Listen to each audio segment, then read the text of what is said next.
Aloha and welcome everyone to our very special solstice celebration, igniting our inner light, our community panel and global meditation. Happy solstice to every single person here. Thank you for joining in. My name is Mystic Spider-Man, joined on air as one of the many beautiful conscious creators here within our panel tonight. And yeah, for all of you who are with us here tonight, please feel free to unmute your microphones. Let's make some noise and send some love out to all the amazing people who are joining in with us here tonight. So thank you guys so much for joining in. Happy solstice. Hello. Hello. Happy solstice. Awesome. Well, thank you again, everyone, for joining in as we get things rolling. For those of you who may be here with us for the first time, I'll give a bit of an introduction in terms of what to be able to expect for tonight's broadcast. And again, for those of you who are watching on the Portal to Ascension YouTube channel as well, thank you to each and every single one of you. And yeah, this is a very special event that we're doing in collaboration with Portal to Ascension, our good friend Neil here, who we're going to hear from momentarily to be able to start off tonight's very special celebration. Brandon, I don't see that we're live on YouTube. Are we live? I believe, as far as I know, we are live on oh, maybe, yeah. Oh, yeah, no, we're not live. Okay, is it live? Okay, that's fine. We can do a take two. For the Neil, do you need to double check something for? I can see on mine for our. I think, are we live on the Portal to Ascension one? We're I think not live on that one, but I'm not seeing us live on the paradigm either. Yeah. I can see that now that I don't think I clicked the paradigm shift one by accident. But I wonder why it's not going through for the Portal to Ascension one either. All right, well, let's see if we can figure that out real quick. Thanks. That's why I need to get that confirmation there. Neil, is there anything you need? Can you see something on the back end that? No, I mean, you scheduled it, so it should be fine the same as before.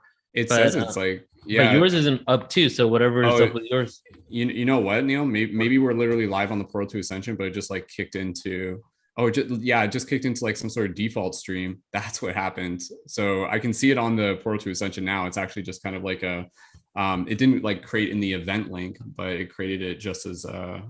Cool, yeah. Like all right, so thing. How do we? I'll change the title there. Go ahead, bro. Do you want to take care of that? Well, you'll just literally just, I mean, did we send out the email for the other link or anything like that? Or is it just we're good. Just launched? Okay. All right. So Neil, if you can take care of the back end, and then we'll officially restart the broadcast on the Paradigm Shift YouTube channel. That's fine. It's not a big deal. Okay. Yeah, I was kind of finicky. I knew the regime can sometimes take a little bit of trial and error. So, okay. Anyways, welcome to those of you on the Portal to Ascension standby. Thank you so much for your understanding as we sort out some technical glitches. And with that said, I'll just post the link again for the Portal to Ascension in the Zoom chat. So for those of you who are with us in the Zoom chat, here's an updated link for the Portal to Ascension and the Paradigm Shift Central link. So with that said, we are just about ready to start. So welcome. Here we go. All right. Okay. Stand by. Switching over to screen share. Quiet on the mics, and we will do a take two, and we'll start the broadcast on the Paradigm Shift Central stream with a clean start. So for those of you on TikTok and Instagram, click the link in my profile, and you can tune in on YouTube. And if there are any other issues, just feel free to even just type in the Zoom chat. So all right. Okay.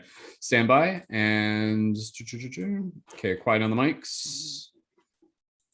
And starting broadcast on Paradigm Shift Central. Stand by. Here we go.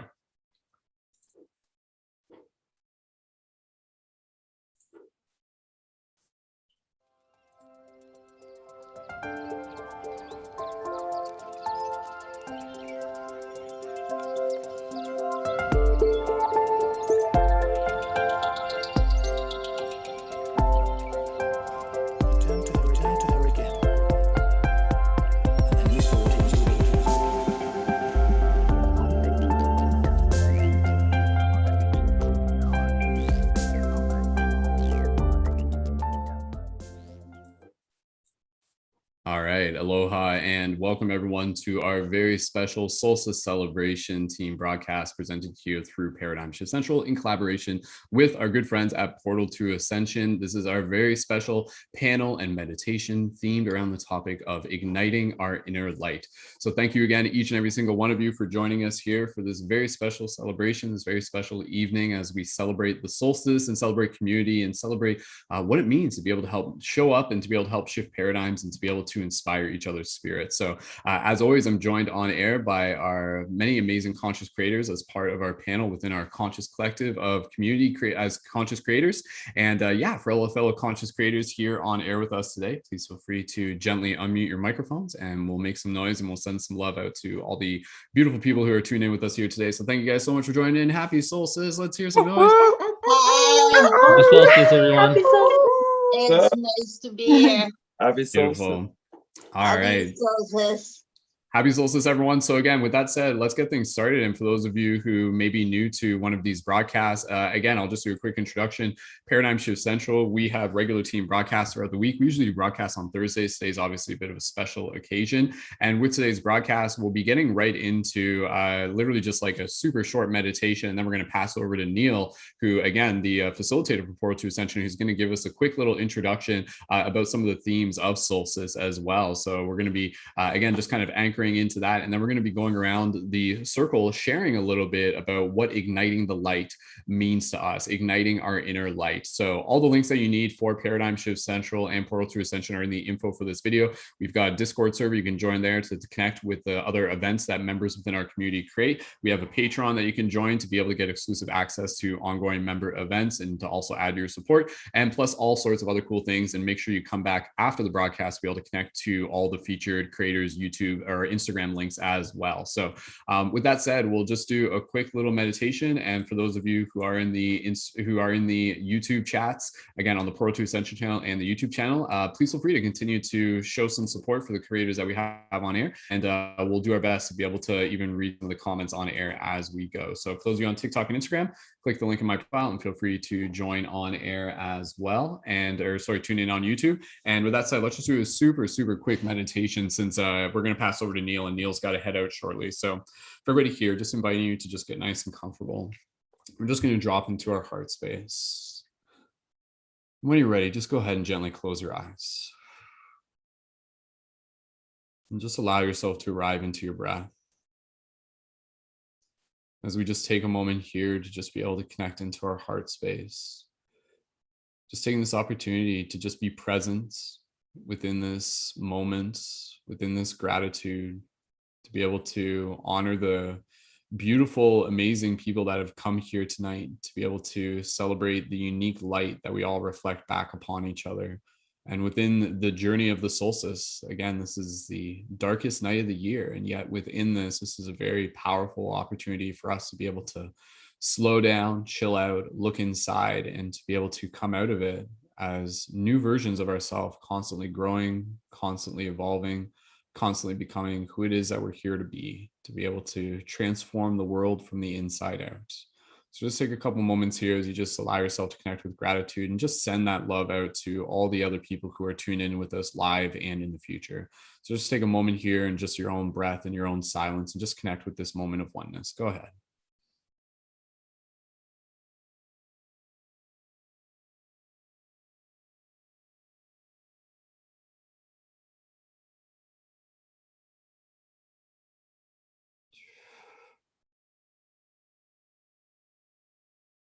Just allow yourself, if you want, to even just straighten up your spine, open up your chest, relax your face, and just carry this vibration with us throughout tonight's beautiful opportunity to be able to connect and grow as community. And so we'll just continue to carry this gratitude within our heart. And when you're ready, you can gently bring your awareness back to your physical body, wiggle your toes, wiggle your fingers, and gently open your eyes and return your awareness to the space around you. So beautiful.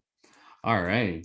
So with that said, we'll get things started here. Tonight's broadcast, it's not going to be a long one. It's literally just going to be a 2-hour one. And we're still going to have a few more creators possibly joining in on the fly.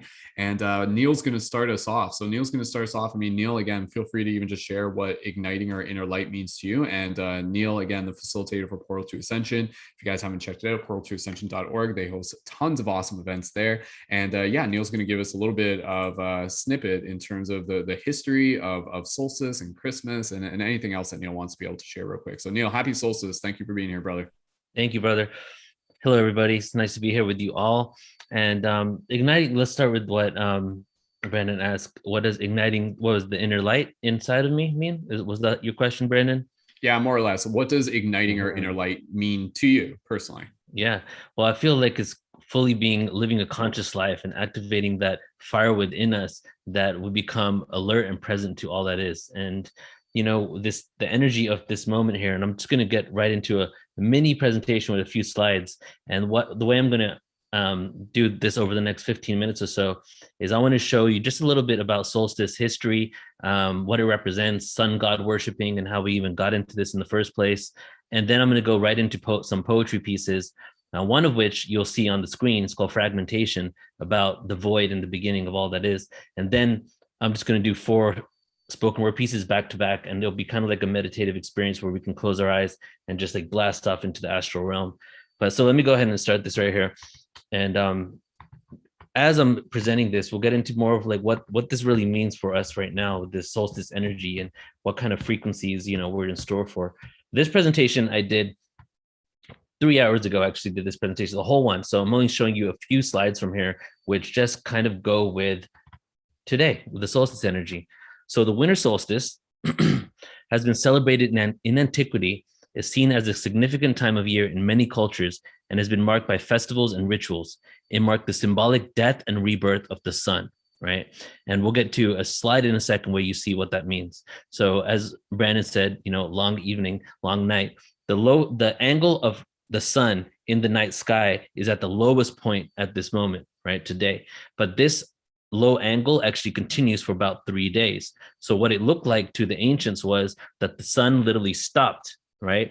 And then after 3 days, starting again on the 25th, what happened? Well, the sun starts up again. So what does that represent? Well, the death of the sun and the rebirth of the sun, or the resurrection of the sun. Now you have the connection to Jesus and Christ consciousness and the resurrection being around these dates, because Jesus, whether he lived or not, is also a metaphoric representation, a personification of what's actually happening in the stars right now, which is the sun stops at that angle, 3 days of having longer nights, and then all of a sudden resurrects.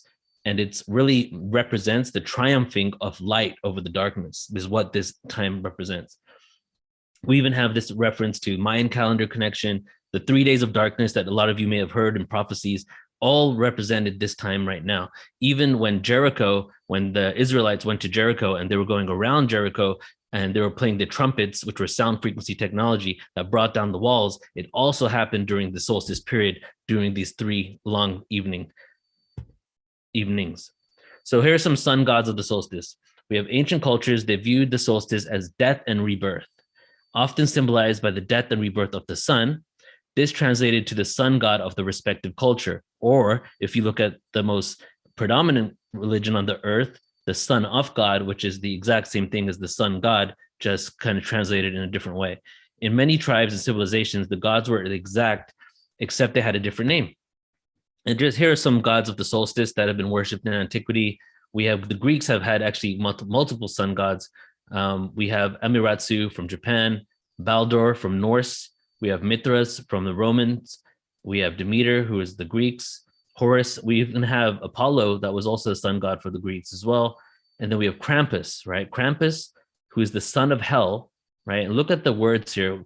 Pay close attention to the words and see if you can draw parallels to anything that we refer to in modern time. So Krampus, the son of hell, the Norse god of the underworld, right? You see any connection here? The son of hell, as in where the devil resides, the Norse god of the underworld. We have Krampus. With the spread of Christianity, Krampus became associated with Christmas, right? And this is one of the original texts of Santa Claus, one of the many individuals throughout our ancient past over the last 3,000 years that ended up combining into one person we now call Santa Claus, despite efforts by the Catholic Church to ban him. And then we also have Spider Woman, who is the Hopi lady who's also representing of the sun. And what this represents, as I said before, and go back to the question of igniting the fire within, this whole time represents the light's victory over winter's darkness. That's what happens over these days until the 25th. Some other cultures that worship the sun, cultures and religions have practiced prominent sun worship, including the Incas in Peru, the Nabateans who built the city of Petra in Jordan, the Shintoism in Japan, and one of the most important gods in the Inca civilization in South America was the sun god Inti. Little disclaimer, if you look at some of these ancient cultures over 2,000 years ago, you will notice that a lot of them had multiple gods, not just the sun god. They had all types of gods for different things. But what happened around 2,000 years ago was a hijacking and a complete shift from that to 100% sun god worshiping. And all these religions came about where they chose one god out of the many. All the religions, what they chose out of the many, two different gods. They either chose the god of Saturn, the Elohim, which actually is plural for goddesses, or they chose the sun god. And that's what we see within Christianity, where you have Jesus, but you don't really realize you're actually worshiping the sun, because it's a play on words. The sun god, the son of God, is one and the same. So Apollo, the sun god, Apollo was the god of practically everything, including but not limited to music, poetry, art, prophecy, truth, archery, plague, healing, sun, and light. Although Apollo is also associated with the sun god, the original sun god was the Titan Helios. And this has a whole connection to Pythagoras, which is a presentation I'm doing on January 15th, in which the Pythagoreans then became two different sects of individuals. One became the Freemasons, that then named themselves the Illuminati, which also is a representation of the sun and sun worshiping.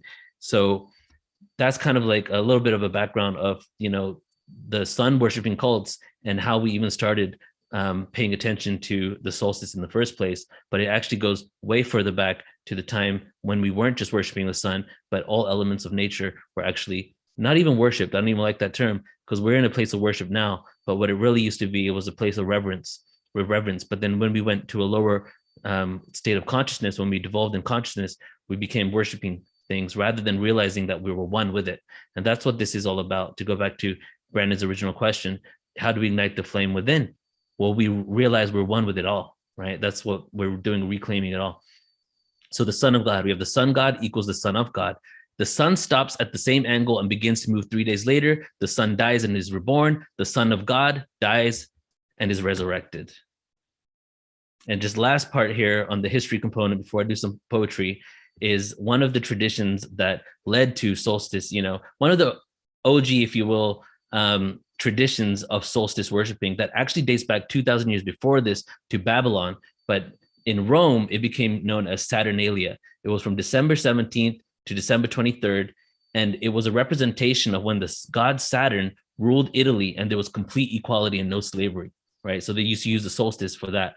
Slaves at that point became the masters for the festival. So during this time, the slaves would be the masters and then the masters would act like the slaves. It was this like hedonistic time that they would basically switch roles. And it was supposed to represent a time when there was equality, when we're at a higher level of consciousness. However, what happened with Rome that kind of got taken and put into our societal systems today is that they utilize this to reinforce slavery rather than for what it really represented, which was how we're all one, we're all equal.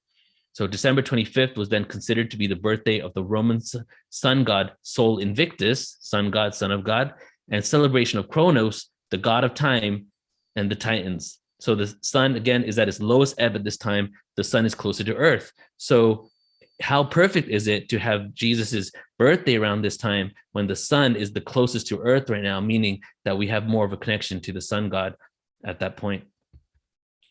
So, and that's it. If you want to see more of this presentation, check it out on my YouTube. I did it a few hours ago, but there's just a little bit of information right there about just the history of this all. And I just want to add one more piece because this is the most amazing part is I'm going to do like a 2-minute summary of Christmas traditions, right? So the ancient Christmas traditions comes from the shamans of the Arctic Circle. The way it used to be is that there would be wild Amanita muscaria mushrooms, psychedelic mushrooms. A lot of you probably heard of them, red and white dots. Looks like Santa's outfit, right? And what would happen is they would grow wild underneath pine trees, third eye, pineal gland, Christ consciousness, Christmas trees. And then on the 21st, which is today, the shaman would go to the trees and would pick the mushrooms, but they were wet. So what did the shaman do? Put them upside down on the branches of the trees in order for them to dry for 3 days. On the 25th, would come back to the trees and claim those mushrooms. So now we have the Christmas tree, we have the gifts under the tree, which represent the mushrooms, right? The original story of why we use gifts in the first place. We have the ornaments, which were the mushrooms that were on top of the trees drying out, that are literally the reason why we put ornaments on our trees. And then what would happen is deer would come and find the mushrooms during those 3 days that it was drying out, and they would eat the mushrooms because they were hanging there right at face value, right? And they would get extremely high and they would piss themselves, which is where the term getting pissed comes from. And then when they would urinate themselves in the snow, the shamans would come, drink the snow, which gave them a shroom tea-like experience. The reason why they did this is because Amanita muscaria mushrooms are very toxic. The best way to utilize them is if they're fermented. So how do you ferment them? Well, it fermented in the gut of a reindeer, right? It goes out, goes in the snow, they drink it, they get their sack, Santa Claus, they go to the community with their mushrooms, and they pass out all the shrooms. So that was basically where all of our traditions originally came from. And then, of course, you know, the shamans were high on mushrooms, and then we have flying reindeer, you know? So that's kind of just, I guess, a 2.5 minute summary right there of our Christmas traditions that I always like to share. All right, I'm gonna do some poetry, Brandon. Is that cool? Go for it. All right, cool, let's do this. All right, everybody, we're gonna go through a journey through the spoken word. The first piece here is just going to be, something that you can read along with. And then right after this, I'm gonna get into just myself directly without any slides and just flow into a few different spoken word pieces, and then that'll be it. So this is called fragmentation, and it represents 3 different parts: the void, the darkness, the light, okay? And the void is, you know, paradoxical, because technically the void means that there was a beginning, and the beginning used to be a void. But if time doesn't exist, isn't everything the void always? And this is just a frequency that's within the void, but we just think we're separate from it, right? Then we have the darkness, which is the illusion that we come to on the planet. We have the light, which represents what we're attempting to ignite right now. Fragmentation. In the beginning, there were no words, no concept, no winning, no place, no time, no description, no label, no finishing, until awareness became conscious of itself, separation from source, no east, no west, no south or north. Not to mention there never existed a dimension or ascension of physical lessons, except for the 0 point. There was no Christ to anoint. Singularity, energy, frequency raised vibrationally, paradoxically into limitation of what only the 5 senses can see. No linearity, no anarchy, no galaxies, no nebulae, no jobs, no nature, no materialism, and no political lies, until darkness finally fragmented from the light, using free will to see through the night. The darkness. I take the anxiety pill full of fright, in my bed insecure from the conspiracy that might take over my mind, control me with a chip inside, scared and full of fear. That is the reason why we are here. To the star system of Arcturus I stare and recite my cosmic prayers. Self-empowered, the fabric of victim consciousness I tear. The light. You see, everyone? The destination has already been chosen. It's the journey that counts. Every day we transcend, no doubt, living in the now. Realizing it's a projection of a co-creation of our own subconscious mind. Channel energy through the heart, remembrance of the divine. Take apart my ego and restart my life in any moment. I'm going home, traveling across the black intergalactic ocean, took the psychedelic potion, and now I'm awoken. To the streets we take the spoken word. Fly high, levitate the God inside, I'm free like a bird. Cosmic oneness integrating in my being, a full spectrum being, in alignment with the purity confined in, ranges of frequencies inhibit what we are seeing. I shift what I choose to believe in. Fuel my light body for the ether I'm feeling.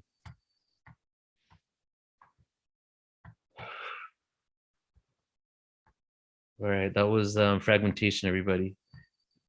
And so now I invite you all to keep your eyes open, keep your eyes closed, to do whatever you like, but definitely breathe with me as we go through a journey through the spoken word and tap into multiple realities and dimensions back to back right here.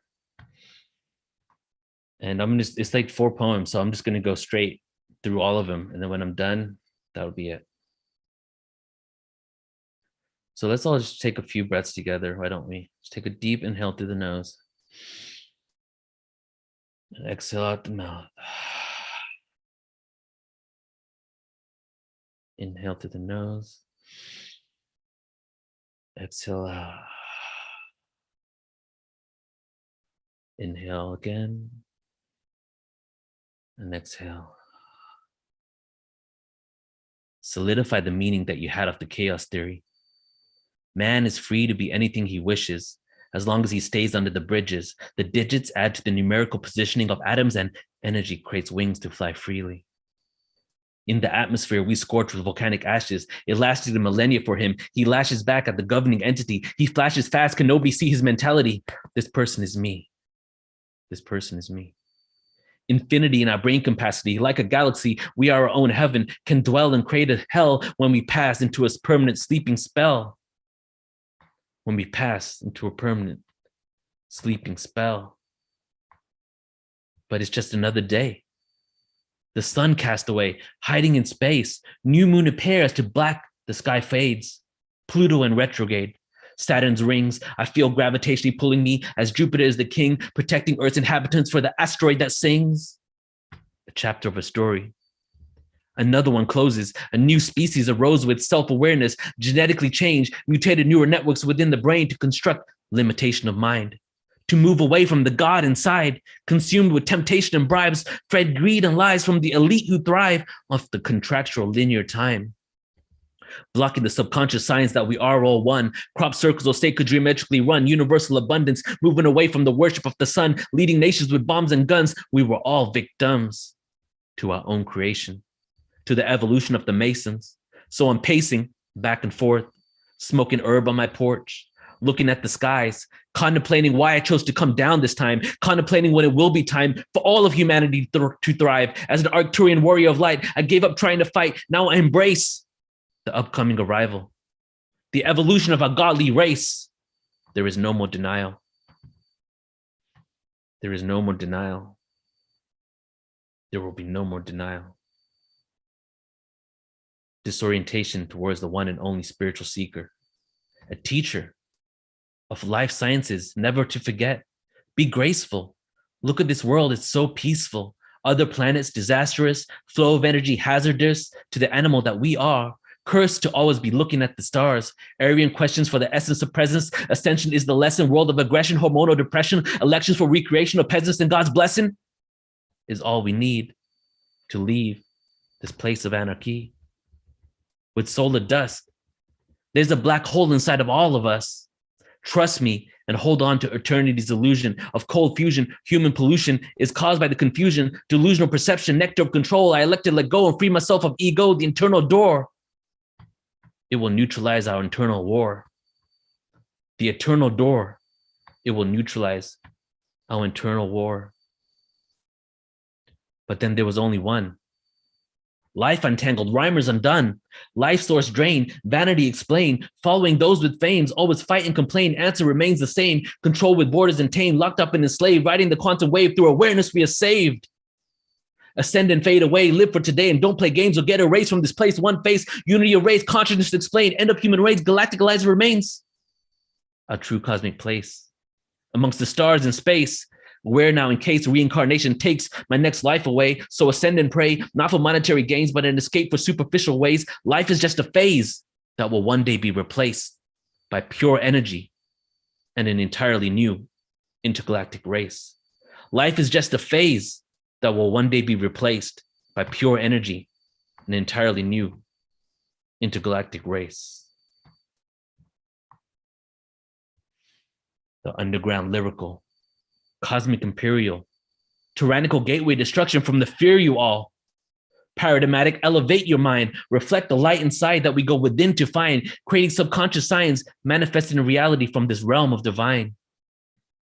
So I want you to hear, look into my eyes, see my soul. There's nothing to fear, just be in the now right here, present with me and the frequencies to tap into awareness of quantum realities.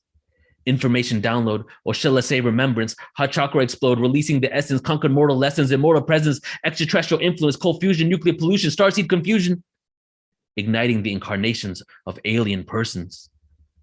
But we shift timelines at the conscious convergence, changing the direction, splitting of the world, no more self-testing. Evolution is the destination, no judgment, only pure love in full spectrum living, karmically tied obligations, so I be giving. But what you give, you keep.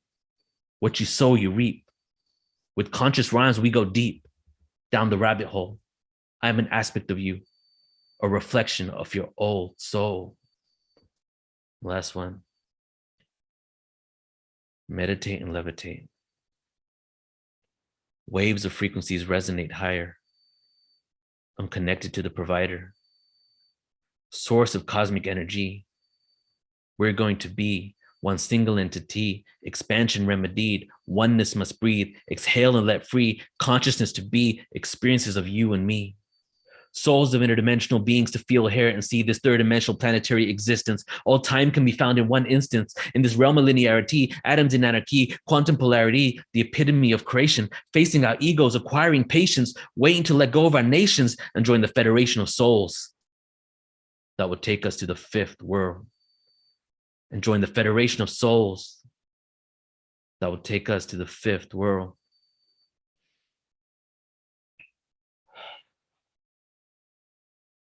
Thank you, everyone. Thank you, Neil. Thank you so much. Thank you for sharing your inner light and helping ignite the light that we all share. And dude, that was awesome, man. And I know you have to head out in a minute, so any just kind of closing blessings, and then we'll catch up with you later. Love it. Thanks, Candace. No, I just wanted to, I think I kind of said everything through poetry right there, but I'm happy to be with you guys. And I'm really excited for what's to come. No matter what the chaos looks like outside of me, I'm just hopeful that so much beauty is about to be manifest on this planet, and so many lessons are being learned.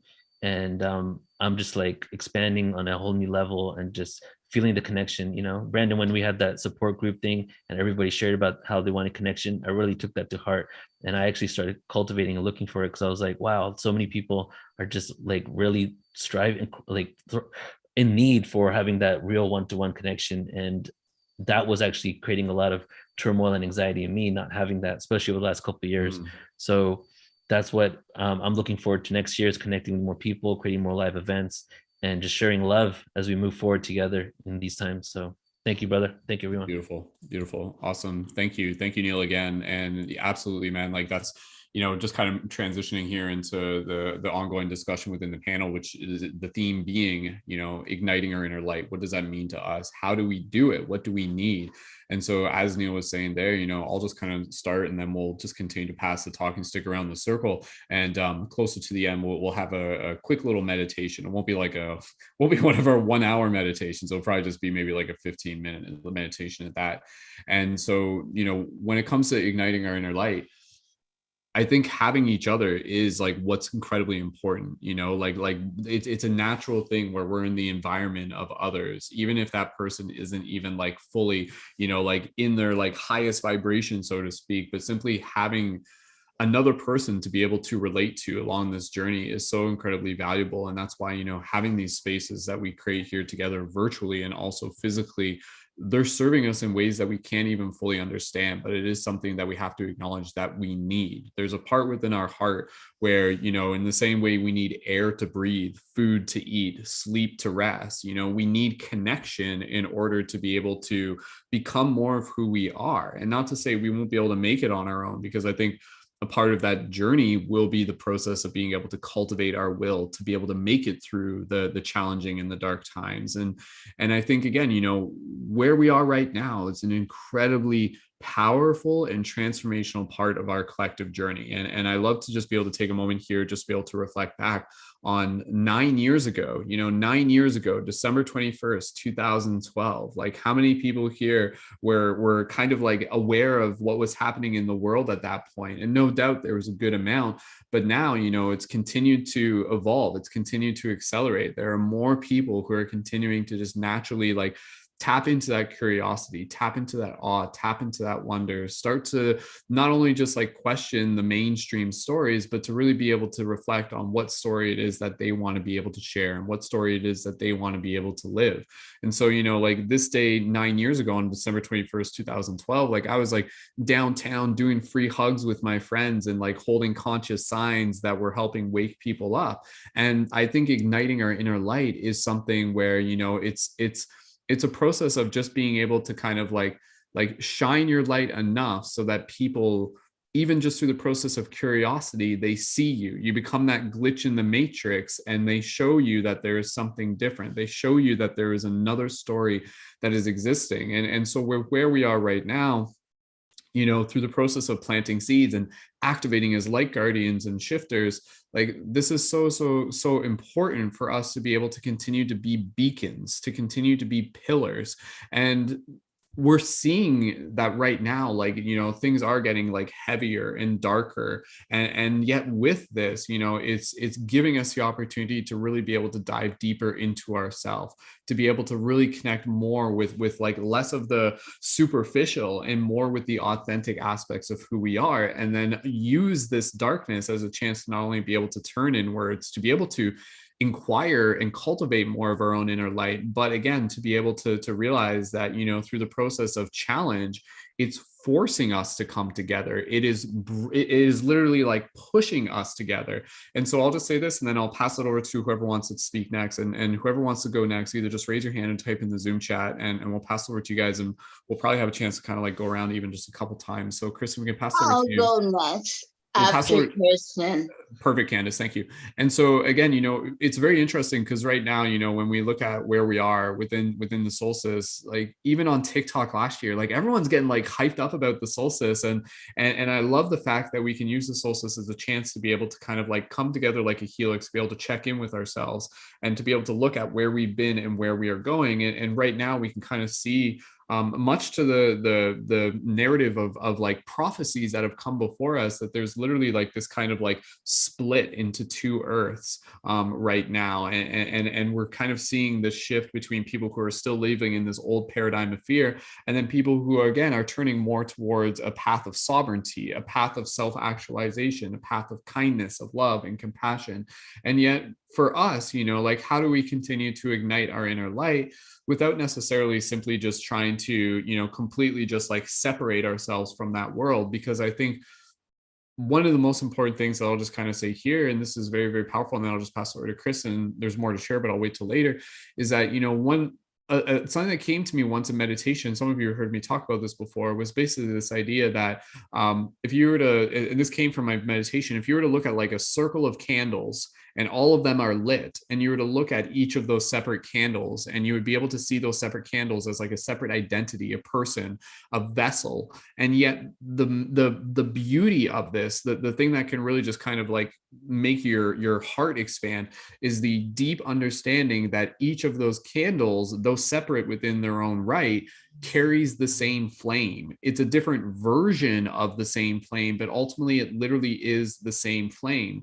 And so for us, in the process of igniting our light, it really is to be able to dive deeper into this Buddha nature within our own heart, to really be able to understand that, like this whole experience, it's us, it's all us, it's Brahma, it's Atman experiencing itself through the dream of Brahma, and we're awakening to ourselves. And when you can really deeply understand that, like even the darker parts of ourself is still us, and so within this, there will be people who are kind of getting like engulfed by the darkness, but to know that even within that, there will always be that light, that same source, that same part of ourselves that has the capacity to kind of like fractal out into expansion. And so in the same way, you've gone through periods where you kind of, you collapse in within the darkness, and yet out of that, like a breath, you can rise out of it and you can expand out of this. So we're doing this on a micro and a macro scale, and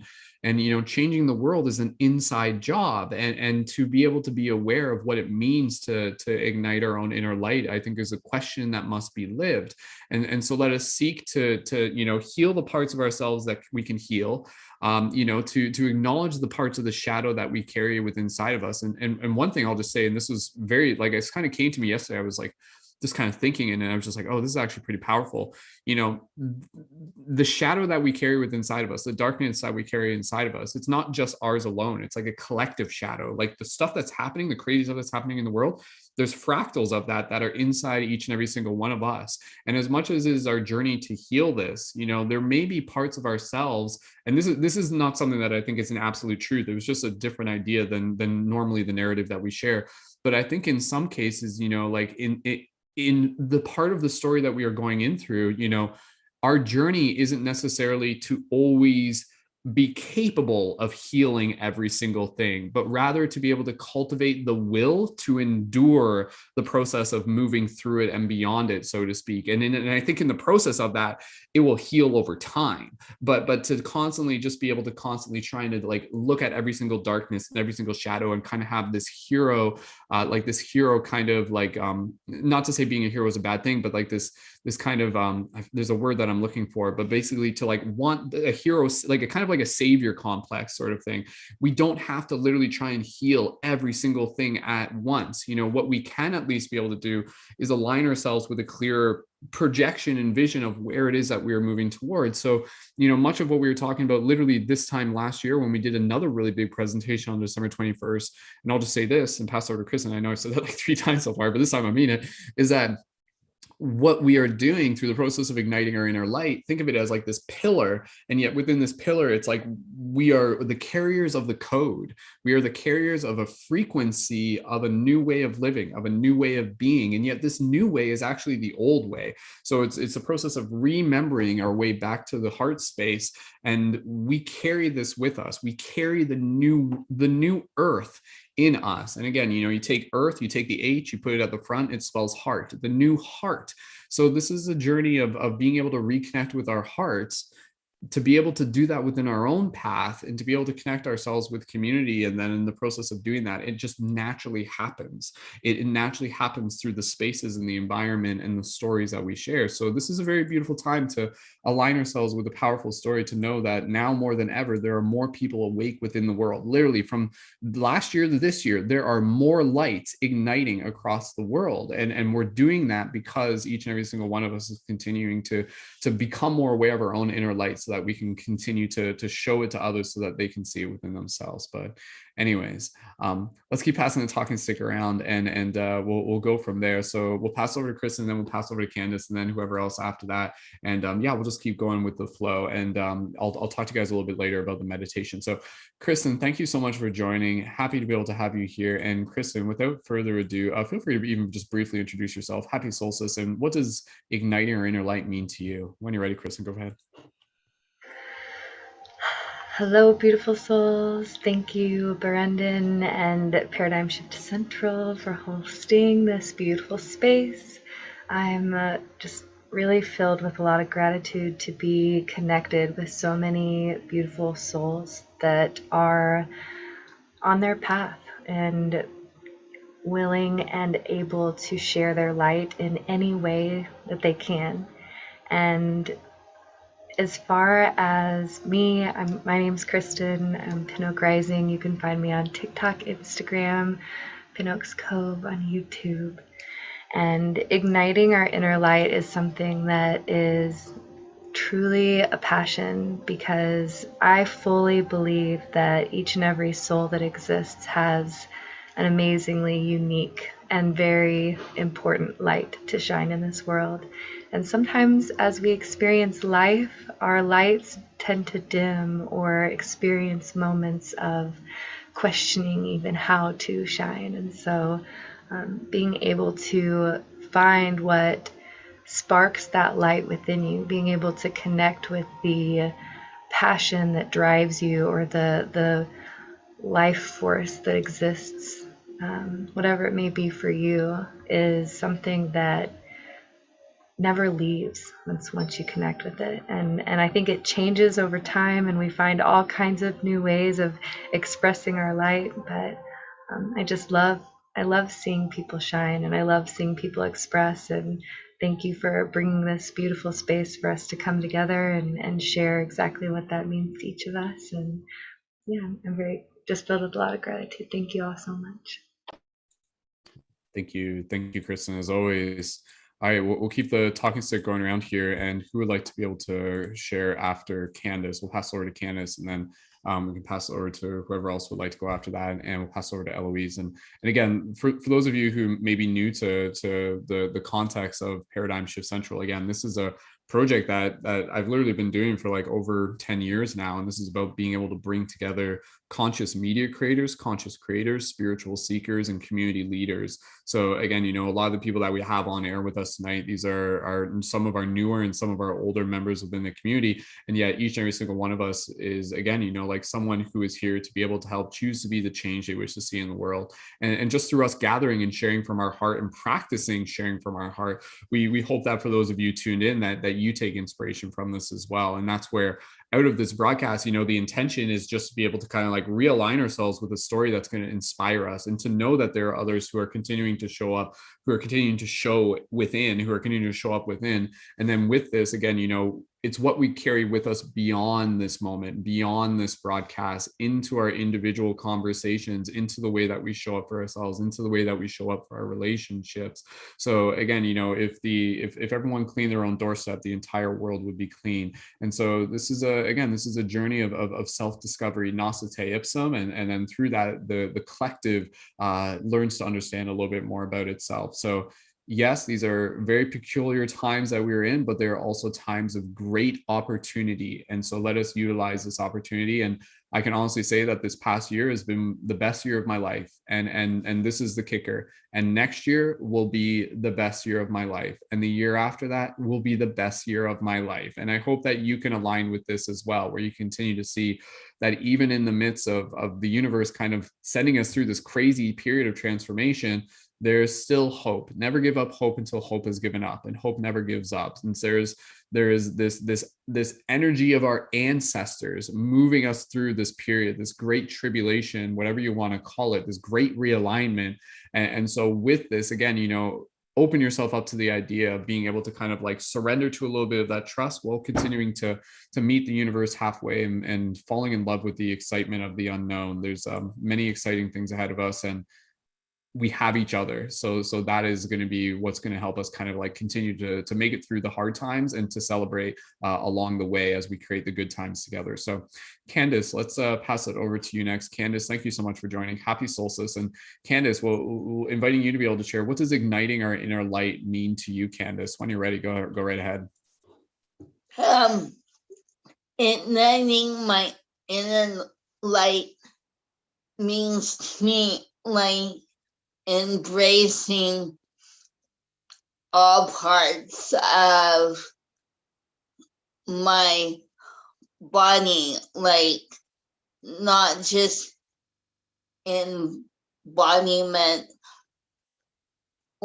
embody all different levels of light body, physical body, mental body. But more so, ever since I came physically on this planet that we call life, I've always seen myself as light. So igniting light for me is just shining my true gift of just creation and community and connection, bringing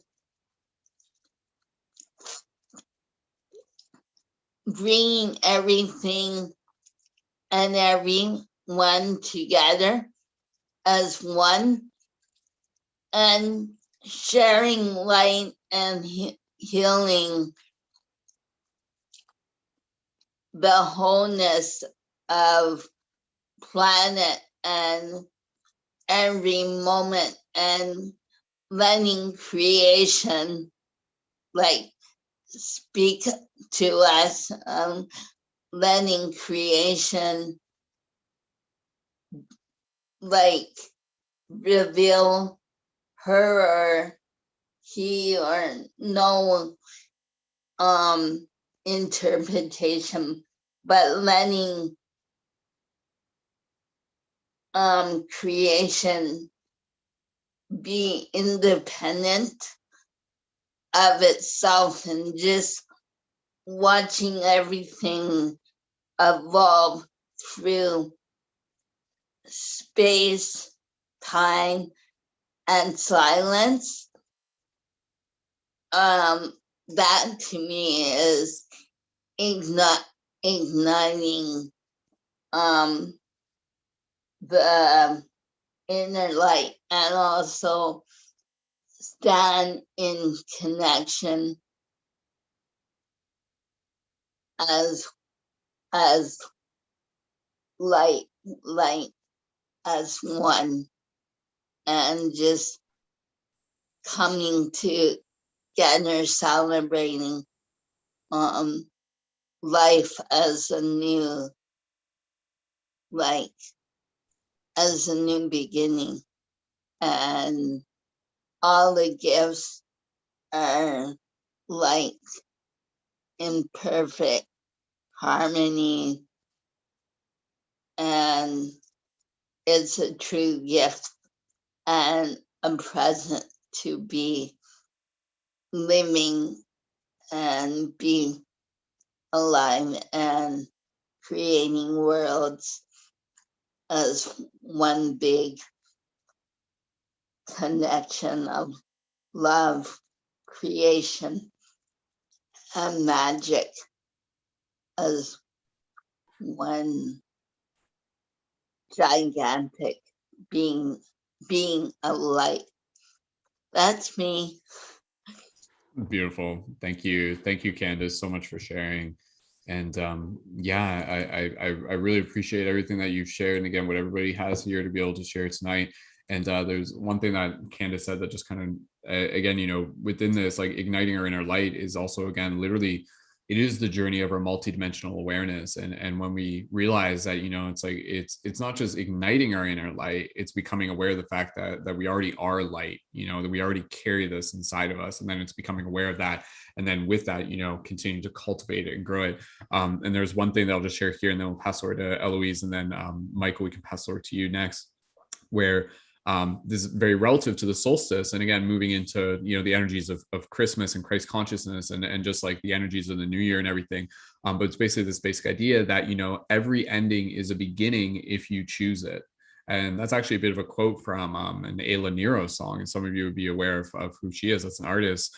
And with that, you know, like, I think it's very important, because I think we are looking at a time right now within our life where we are being thrown all of these what appear to be endings, and yet again, what if it literally is this opportunity to understand that the power of shifting the paradigm is within us.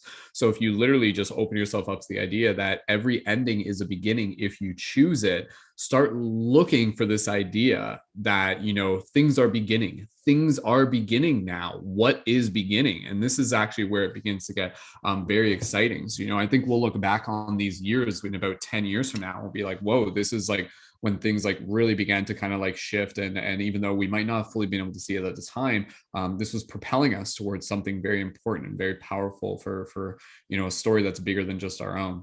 So let's pass over to Eloise. You want to go next? Am I, just to confirm on that? If you had, yeah, okay. So we'll pass over to Eloise. Eloise, welcome. And yes, go ahead. What does igniting our inner light mean to you? And feel free to introduce yourself.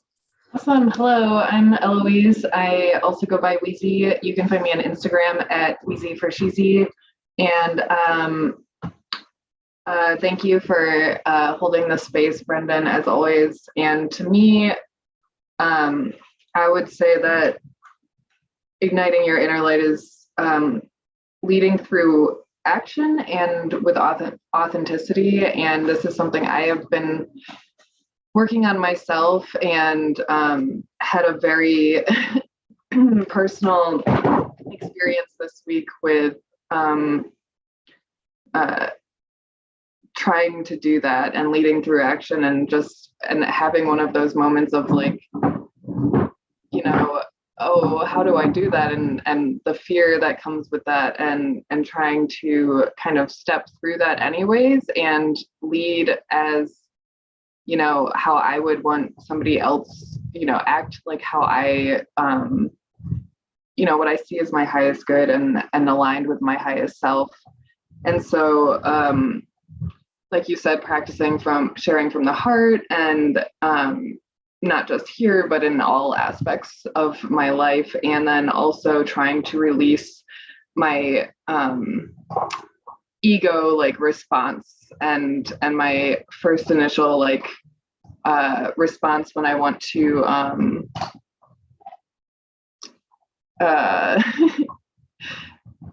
you know, put up walls and kind of like build barriers between me and other people. Instead, try to find a place in my heart where I can break through those walls and connect with people. And I've been using this idea of like using conflict to rather grow apart from people, use conflict to grow closer to like my loved ones and other people, and using that as an opportunity to find one like where we do align. And then like I feel like as long as you can find that space, there's always potential for more, and you can kind of like, you know, wedge the door open, and then eventually there's kind of like the floodgates open.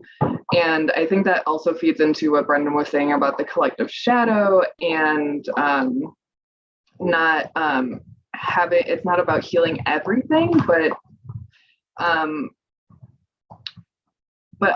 like understanding and constantly being open to truth and healing, and being able and willing to go to that space with people, even though it's so vulnerable.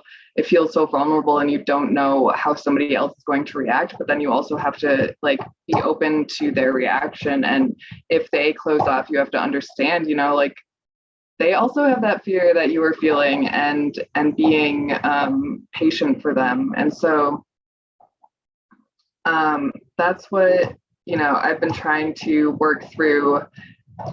And I'm really glad you said that part about not having to heal everything, because I've kind of had that thought of like, well, like crap, that's like a lot of pressure, man. Like, you know, all these things that we have to work on and heal, and like, especially when you're getting downloads from spirit and you're like, man, I have to know that, but then I also have to go back and heal this other thing. And like that's just so much pressure sometimes. But we have to let go of that and like understand that we're all working through this. And I think that when we do that and we lead with love rather than with fear or with hate, then we can get to that point where we have those open connections that we need to have with each other.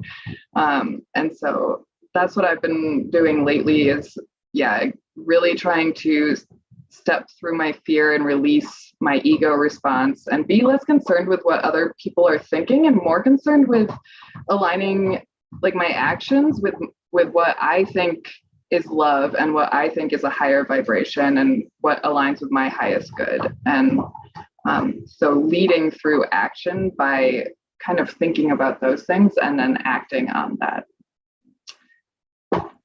Awesome. Thank you, Eloise, so much. And I love the hat additional accessory today. Very, very fitting and appropriate for our little pagan ceremony that we got here. So, and this is a very, very special, very magical time of the year. Again, recognized as being a time where the veil is extra thin, and it's a beautiful time for us to be able to just kind of connect with our roots, connect with our ancestors, connect with tradition. And it's interesting, again, you know, just kind of like flash back on, you know, what would we have been doing 100 years from now? Probably just like gathering around, maybe in small groups around fireplaces, staying cozy, and again, using this opportunity to really look inwards with the theme of igniting our inner light. One of the things that's a great thing that we can do, and I'm actually sharing this as a prompt because I want us to actually talk a little bit about this once we go through the circle originally, and Eloise actually hit upon this already.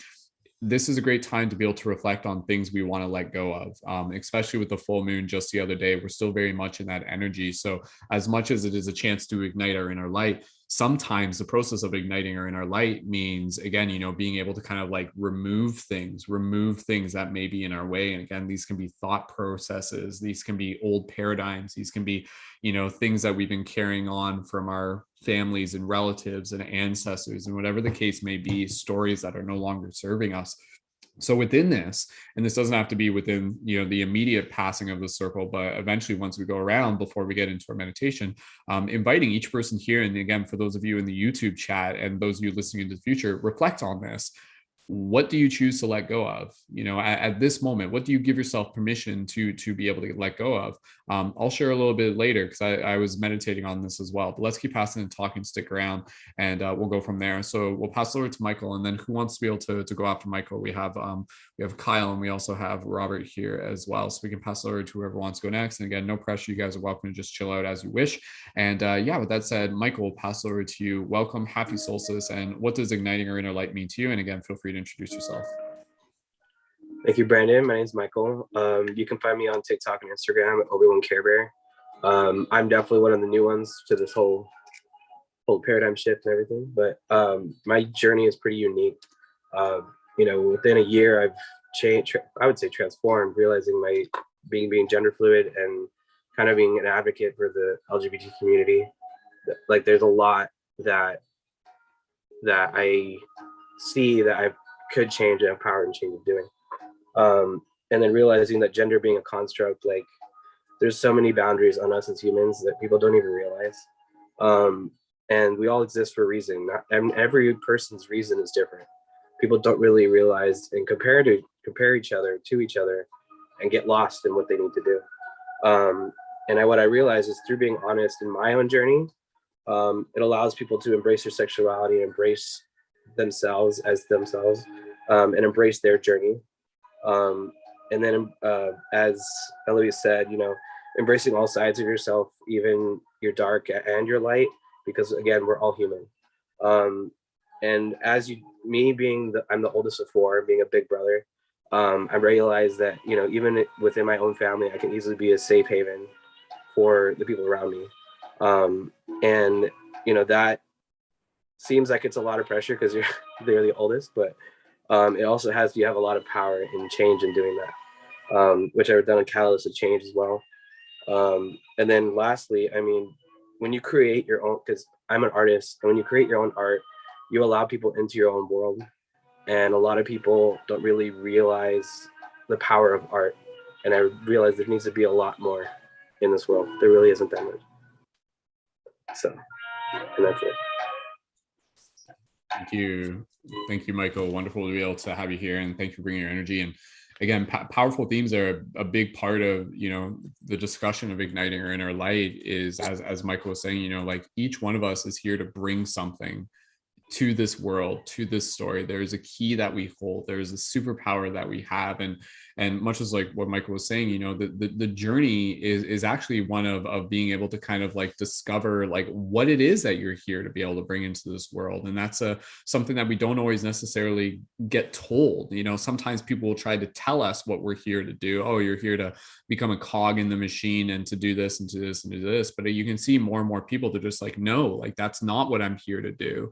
Like I'm bringing my power back. I'm reclaiming my own sovereignty. And again, with this, it's a chance to really be able to discover who are you as your own authentic self. You know, like what is it that ignites your heart? What type of art do you want to be able to create? What story do you want to be able to share? So, you know, for more and more and more of us, we're kind of continuing to align with this, where as it's interesting, because as the world challenges us sometimes, you know, in the same way our personal challenges do, it gives us an opportunity to be able to bow down and to be able to just kind of like be like, oh, like, I guess this is the story I exist in. Or, you know, it gives us a chance to be able to be challenged, and yet with that, to be able to reply to it with even more clarity, to be able to say, actually, you know what, like, this is who I am. This is me, actually. Like I'm not just going to let you tell me who I am and what's expected of me. This is an opportunity for me to be able to speak from my own place of truth, to be able to say, like, this is who I see myself as. And again, you know, for each and every single one of us, I wish that, you know, we continue to see ourselves as like healthy, loving, caring, artistic, compassionate, multidimensional, you know, like spiritual, connected with our heart, connected with the earth, connected with our dreams, like all of these things. There's dimensions and levels through which we are continuing to kind of continue to, you know, awaken to more of who we are. And it's really, really beautiful. There's more and more people who are really just beginning to find their place within this world. And that's a powerful thing. it's not something that, you know, the government's going to give you. You really have to claim it for yourself, and having that community and that support is a powerful way to just ask you those questions and to hold that mirror so that you can see the gifts that you already have inside of you, and now you get a chance to be able to bring them out into the world. So let's keep passing the talking stick around. Who would like to be able to go next? We got Kyle and Robert. If either, yeah, we'll pass over to Kyle. Okay, we'll pass over to Kyle, and then from there we'll just keep things rolling along. So Kyle, what does igniting our inner light mean to you? And again, feel free to introduce yourself as you wish. Welcome and happy solstice. Hey Brendan, thanks for having me in Paradigm Shift and everything like that. What it means for me to ignite my inner light, right? Oh, and you can also find me at check me out at Inland Temple on Instagram and TikTok. Yeah, for me, it's like it's been a long journey for a while, and to ignite it, it's to fully step into myself, of who I am, of the higher self, like fully bring it down and just say like, yeah, no, like I'm not gonna like limit you halfway anymore. It's like fully allow it to fully come through, and to try to find, again, like on my journey now, is to find people who want to learn the teachings and who want to raise their consciousness instead of battling the people who, you know, don't really care. Like I understand planting the seeds and everything, but for now it's like stepping in the light is now like fully teaching people and evolving what we're doing here. Paradigm shift is allowing me to ignite my light, I would say, because it's pushing me and giving me those goals and things to set. And in doing those goals, I'm finding sides of myself that I'm like, okay, this is actually what I need to do. Because after like doing a coaching session with someone, or just, you know, talking to them for an hour or two, it sets me off. Like I got energy, you know what I mean? I got this, you know, crazy, amazing day after I can just help someone out in the morning, you know? So I find, again, that's what's igniting that inner light a lot, is to seeing, like, to being actually to help people while we're doing what we love and we're doing what we're like here for, but we're all like, you can see it's rising people up. And then also what ignites my inner light a lot right now is seeing the mass consciousness waking up, like you were saying, like as we're seeing more and more people wake up, and I'm meeting groups online, meeting groups in person, like I'm really seeing this like army of light being developed. And it's pretty amazing to like see it, because over 10 years it's been like, all right, come, you know what I mean? So to see this progression now is just like, it's a huge awakening, I think. You know, that's a boost for me. Kind of got off track. That's good, man. That's great.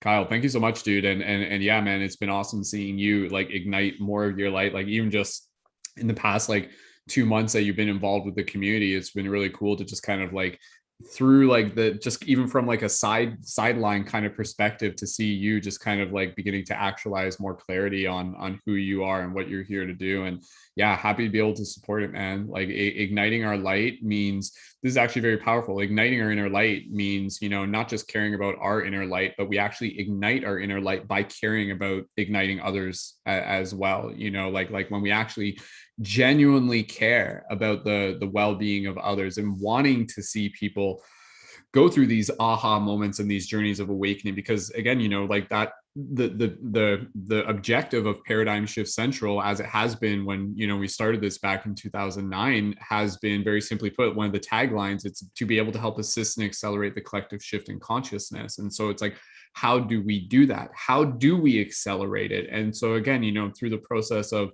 us just being able to come together and to say like, hey, this is some energy that we're creating here. And we hope that by you choosing to just kind of be around it and be a part of it, it can continue to motivate you. And then thus in turn, it fractals out. Each of us carries this energy with us, and it reaches corners of the earth that it never would have ever reached. So, you know, never underestimate the power of kind words and the power of holding space and the power of sharing your art and sharing your story.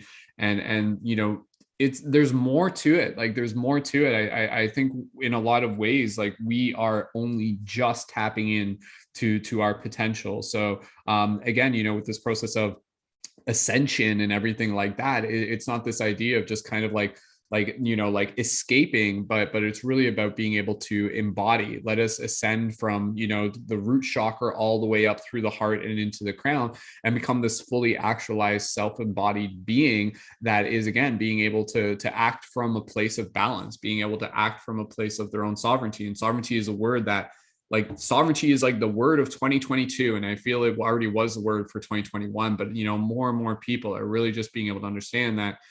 For me, and I'll just say this and we'll pass over to whoever's next, is that, you know, with igniting our inner light, it's about being able to align ourselves with the wisdom of our heart, and being able to trust in this wisdom, like to be able to really understand that we're not just these physical beings that are just disconnected from everything. And yes, you're a beating heart, but through you on an energetic level, you are tapped into this infinite field of consciousness, into this infinite field of creativity.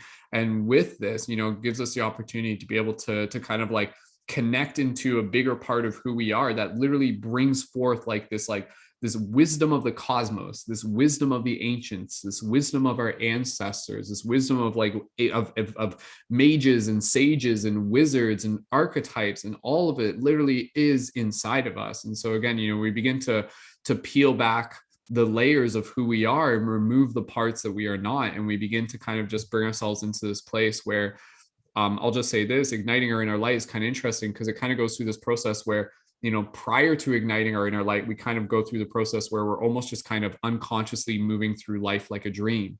Yeah, we're still discovering ourselves. We're still being led through synchronicities, and we're along the stream. The river is taking us as the river goes.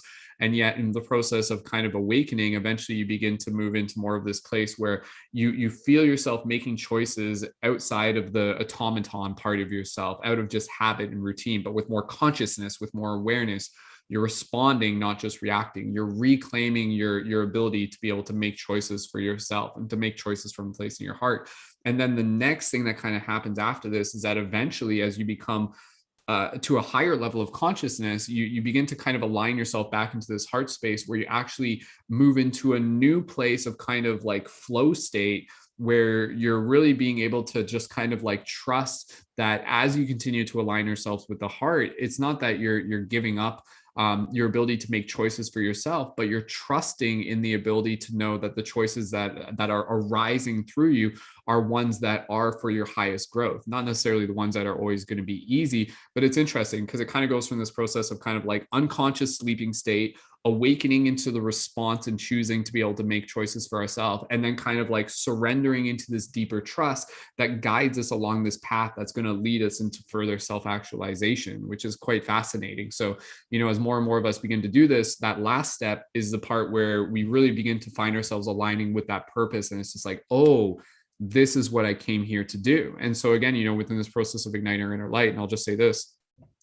is a very powerful story where you begin to realize from that higher dimensional perspective, like we have come here, like it's not like we're just of the earth. We have come to the earth, depending on how you look at it. We have come to the earth to be able to, we have even like come to this time period. We have literally come from the past, from the future, from dimensions. I don't even know fully how to explain it. I have a general idea, but whatever the case may be, there's something inside of us that tells us that speaks this truth, that basically says, you know, we came here to not only be a part of this experience, but to be able to co-create this experience and to be able to celebrate something so meaningful and so powerful like this. Like, I don't think we fully understand and realize how important this time is right now. It's kind of weird because we're in it, but I guarantee you that there are like other parts of the universe, like higher dimensional beings, aliens, OUs, other us's, whatever you want to think of it.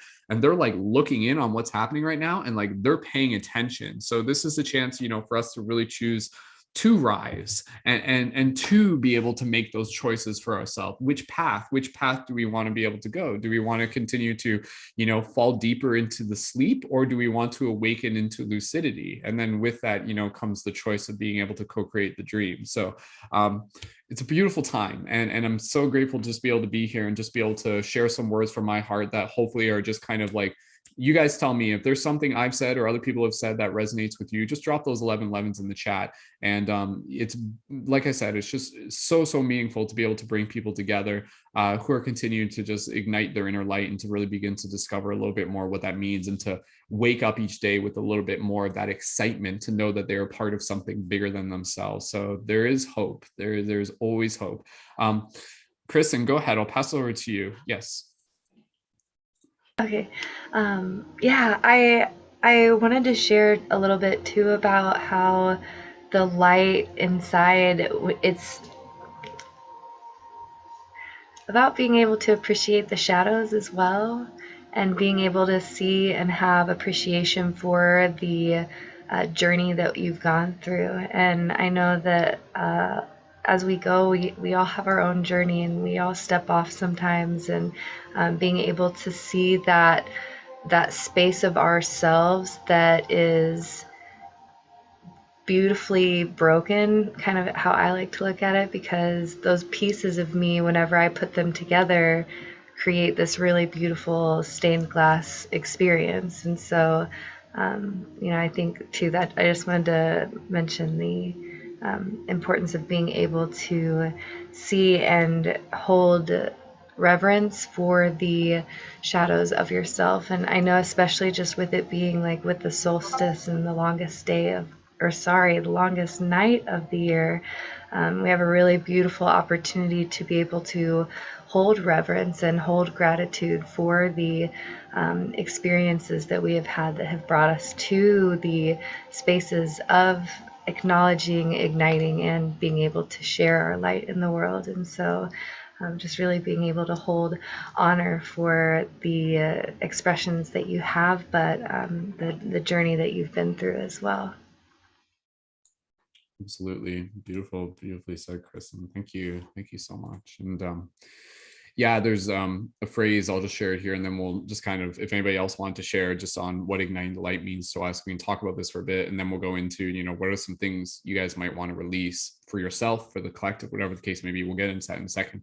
But there's a phrase that I've heard once from a person I met in the past, and basically this idea that like we're all like fractured divine is kind of a term that came to mind. So it's, within the solstice, like this is a moment within the year where we really be able to, again, get to acknowledge the fact that, it's like we are not perfect, but that's part of what makes us perfect. We're not here to be perfect in this fully, this idea that it's like, oh, it's all supposed to be love and it's all supposed to be light, but rather, again, it's within the process of understanding that, we carry the shadow inside of us so that we can transform it, so that we can heal it. And again, as I was talking about earlier, so that we can be given ourselves the gift to be able to experience what it's like to cultivate the will, to be able to persevere beyond it.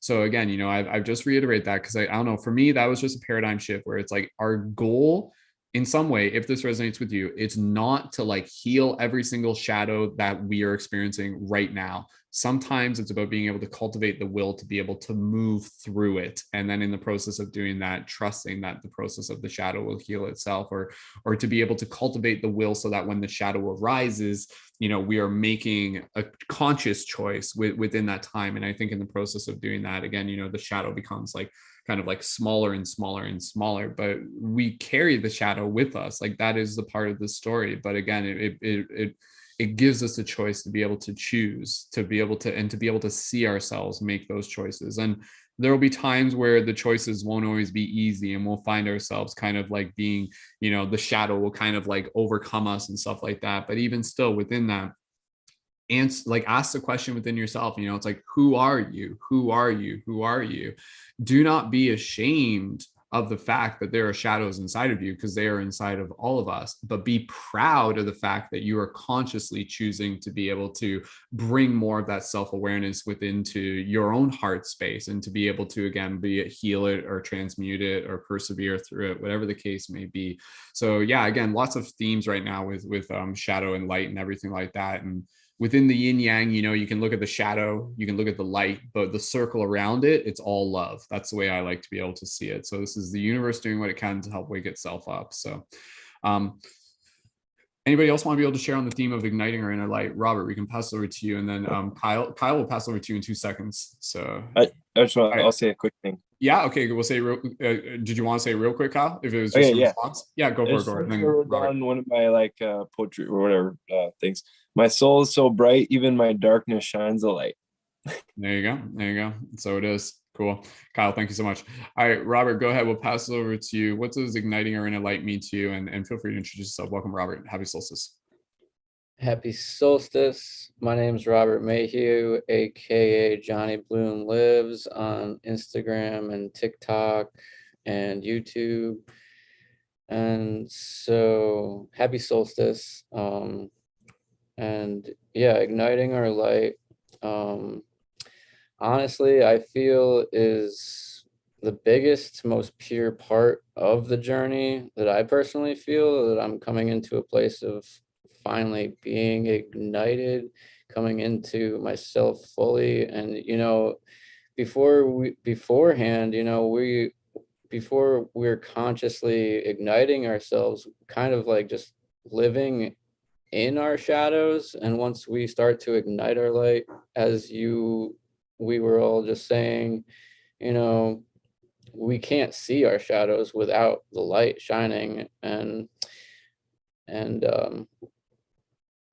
if we can't see the shadows can definitely see us and come reaching towards us when we can't see them. And so when it comes to healing, when it comes to igniting our light, and even that word itself, you know, igniting, ignition, you know, when you're igniting a grill, igniting a rocket into space, it's this moment in time, whether if it's small or large, it's this moment in time where a huge, massive amount of energy is being activated, and being able to provide such a beautiful light for the world. So it's such, even how quick it happens, you push a button on the grill, you light the flame, and it's lit, and you start cooking stuff. But the fact that so much happens, so much friction happens within that small moment, and you can stretch that moment as far as need be for whoever you are. And for me, I've broken it down into basically 3 aspects, basically of acceptance and love and balance. And when it comes to acceptance, you know, we accept that everything is as it's meant to be, and accept that even when we're wrong, we're right, accept that when we contradict ourselves a lot, and there will always be those who will support our decisions and words, and those who will speak against our decisions and words when we're meant to hear it.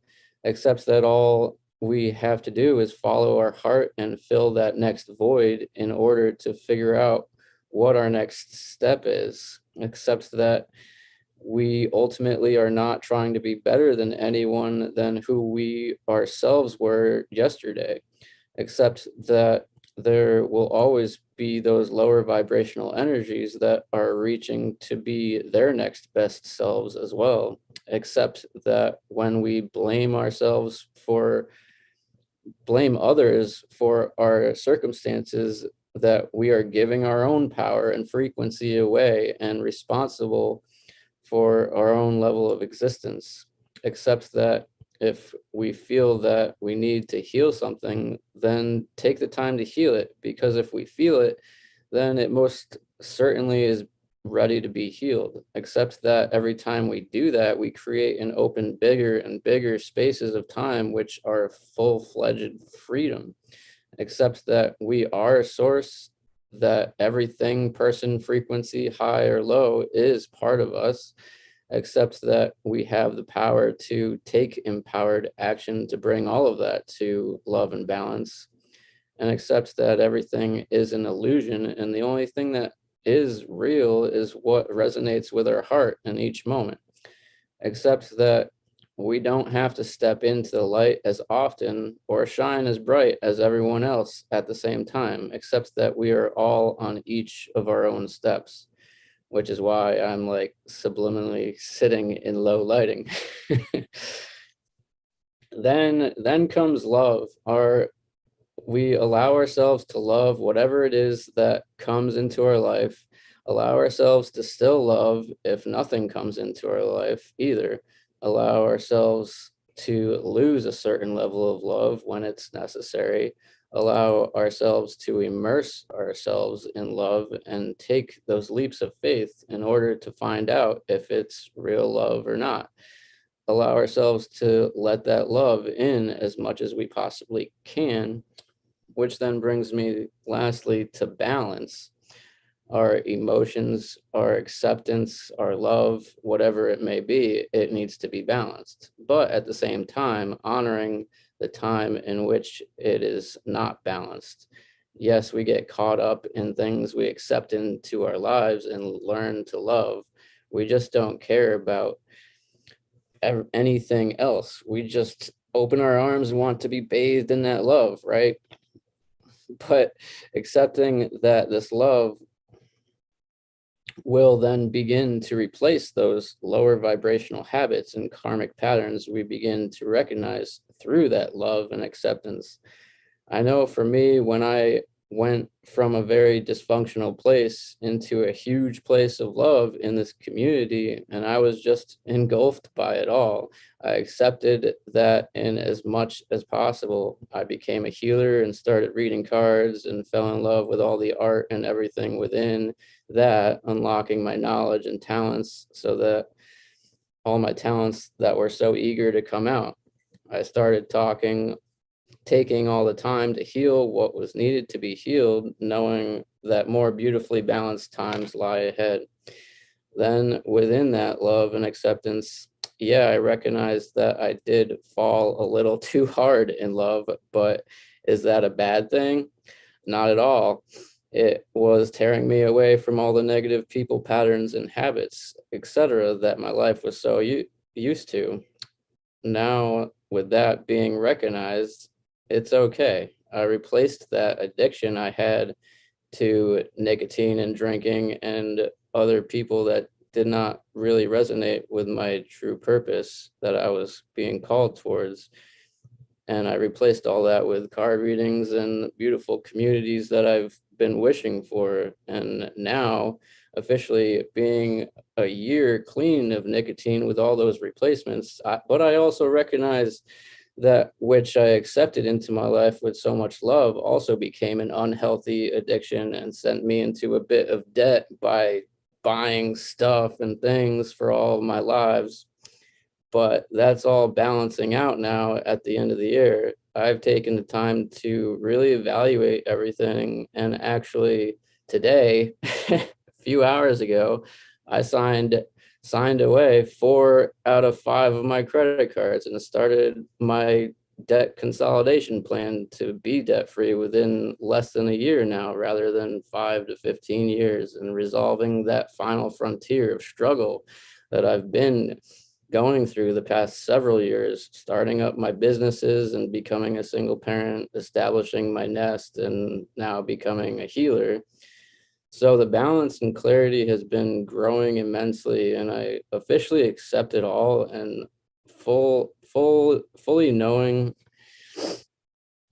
that the energy of love will always prevail. So I cannot wait for the next year. So much excitement, looking forward, always accepting the fact that the time taken away from my content has taken a bit out of my fluidity, being away from it all and healing more, but also knowing that the love is still there to drive me and bring that balance back once again and be attained. And before I ended my big spree, I got one last deck of my newest cards that I just got, and I always do something crazy, do something dramatic in these. Okay, so I got the Whispers of the Ocean, and honestly, we all came from source. We all come from the water. So I just want to do a quick little 3 card that I pulled when PortalToAscension was doing his thing. And I just wanted to do a quick little past, present, future little reading. The first one is safe and surrounded by love. I haven't even looked at these yet. This is awesome. I haven't seen these cards yet, most of them. Number 17, safe and surrounded by love. So our most recent past, definitely being safe and surrounded by love and jumping around and finding our pack within the ocean. And says, keep your heart open and know you are being protected. Listen to what you know to be true and allow yourself to see and understand what is going on around you. So definitely finding a place of love, a place of acceptance. That has been a big part of igniting our light. And now on this solstice and this now moment, there's this unexplained wonder. Magical blessings and miracles are occurring in your life. All your prayers are answered. Now, beautiful card there. I wish I could read some more from the book, but I'm going to keep this moving. Yeah, unexplained wonder. Definitely just, it's inexplainable, inexplicable, and it's just such a beautiful process. And moving forward, there's some walruses. Gentle moderation.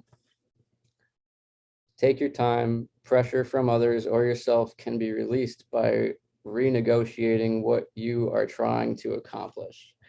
So definitely going forward with gentle moderation with ourselves and giving ourselves credit for how far we've come and how much we've endured, and being able to apply that in a very, very gentle moderation. After our flame is lit, we can just gently let it shine on. Awesome. Thank you, Robert. Thank you for the beautiful dolphin and walrus magic and beautiful card magic. I appreciate it, dude.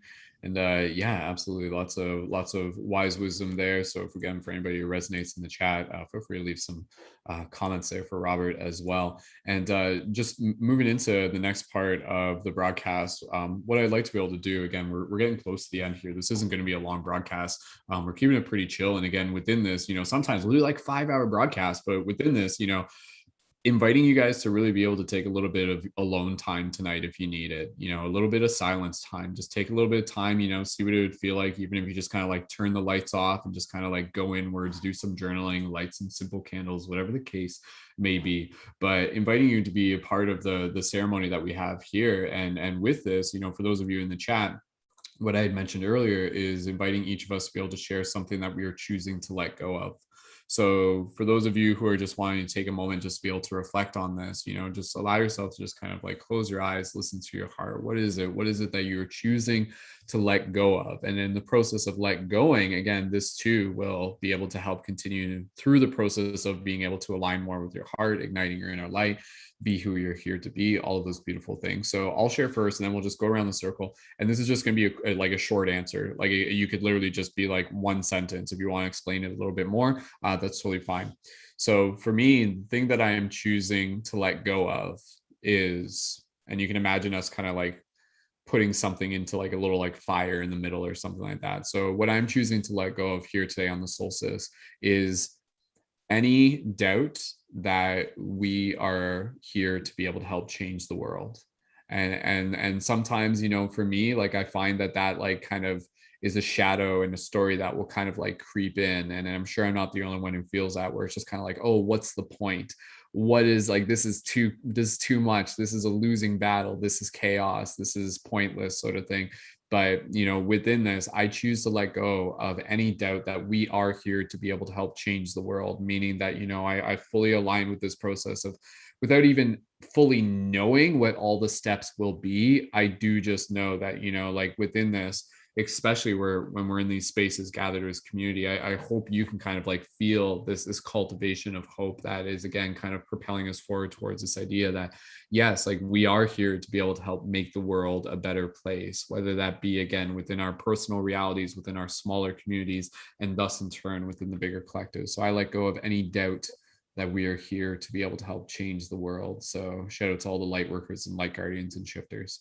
Who would like to, Candace, we'll pass it over to you. Candace, what would you like to let go of?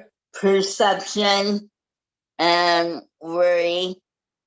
Just continue to stand in wholeness and magic light.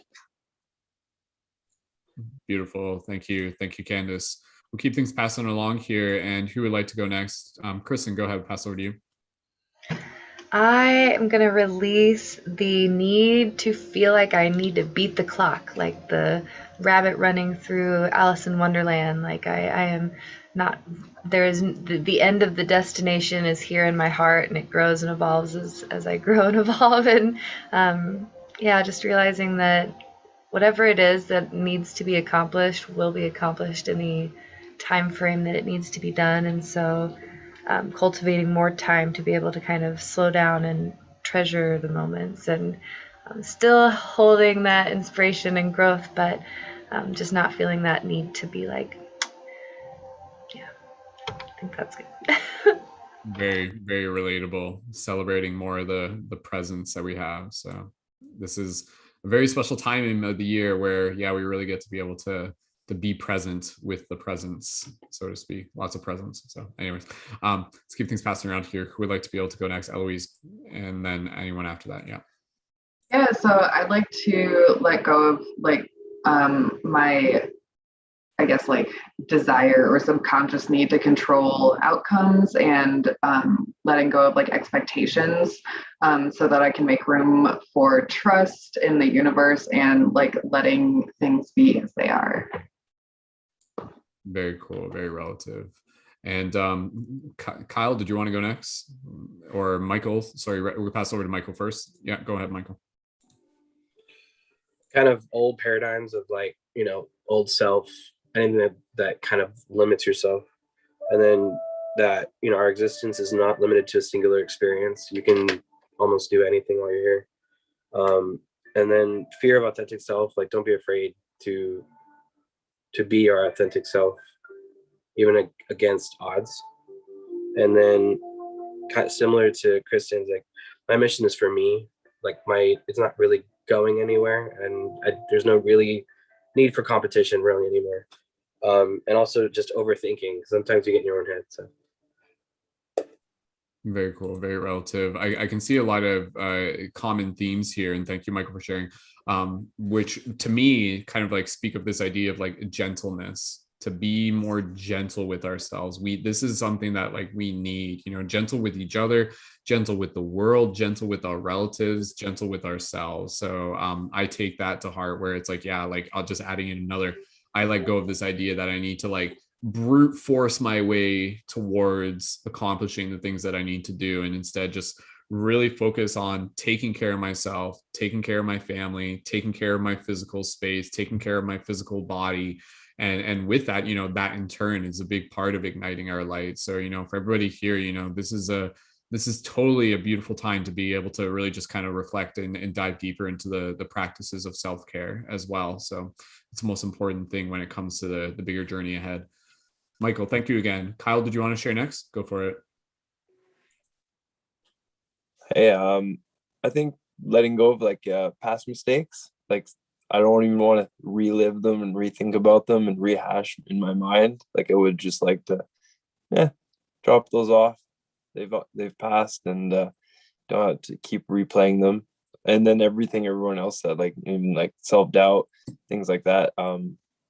Just let go and understand that like it's basically like we're just letting, like the catapult's holding, and you're just like, no, let go of everything like that. And then it allows to go, fly through the air. Very cool. Yeah, I like, there's a saying that I like that I usually remind myself of. Look back only to see how far we have come. So, you know, like I think that in itself is a good way to just be able to frame our story. So, you know, like we had to go through what we did in the past in order to be able to get to where we are now. And then with that, you know, that will continue to propel us into new heights as well. So cool. Thank you, Kyle. Again, it's cool because with everything everybody's saying, it's just like, oh yeah, like I actually like let's collectively let go of all the things that we are putting into the space between us if it's something that you resonate with. Robert, did you want to go? And then from there we'll get pretty much into our meditation after that. So go ahead, Robert.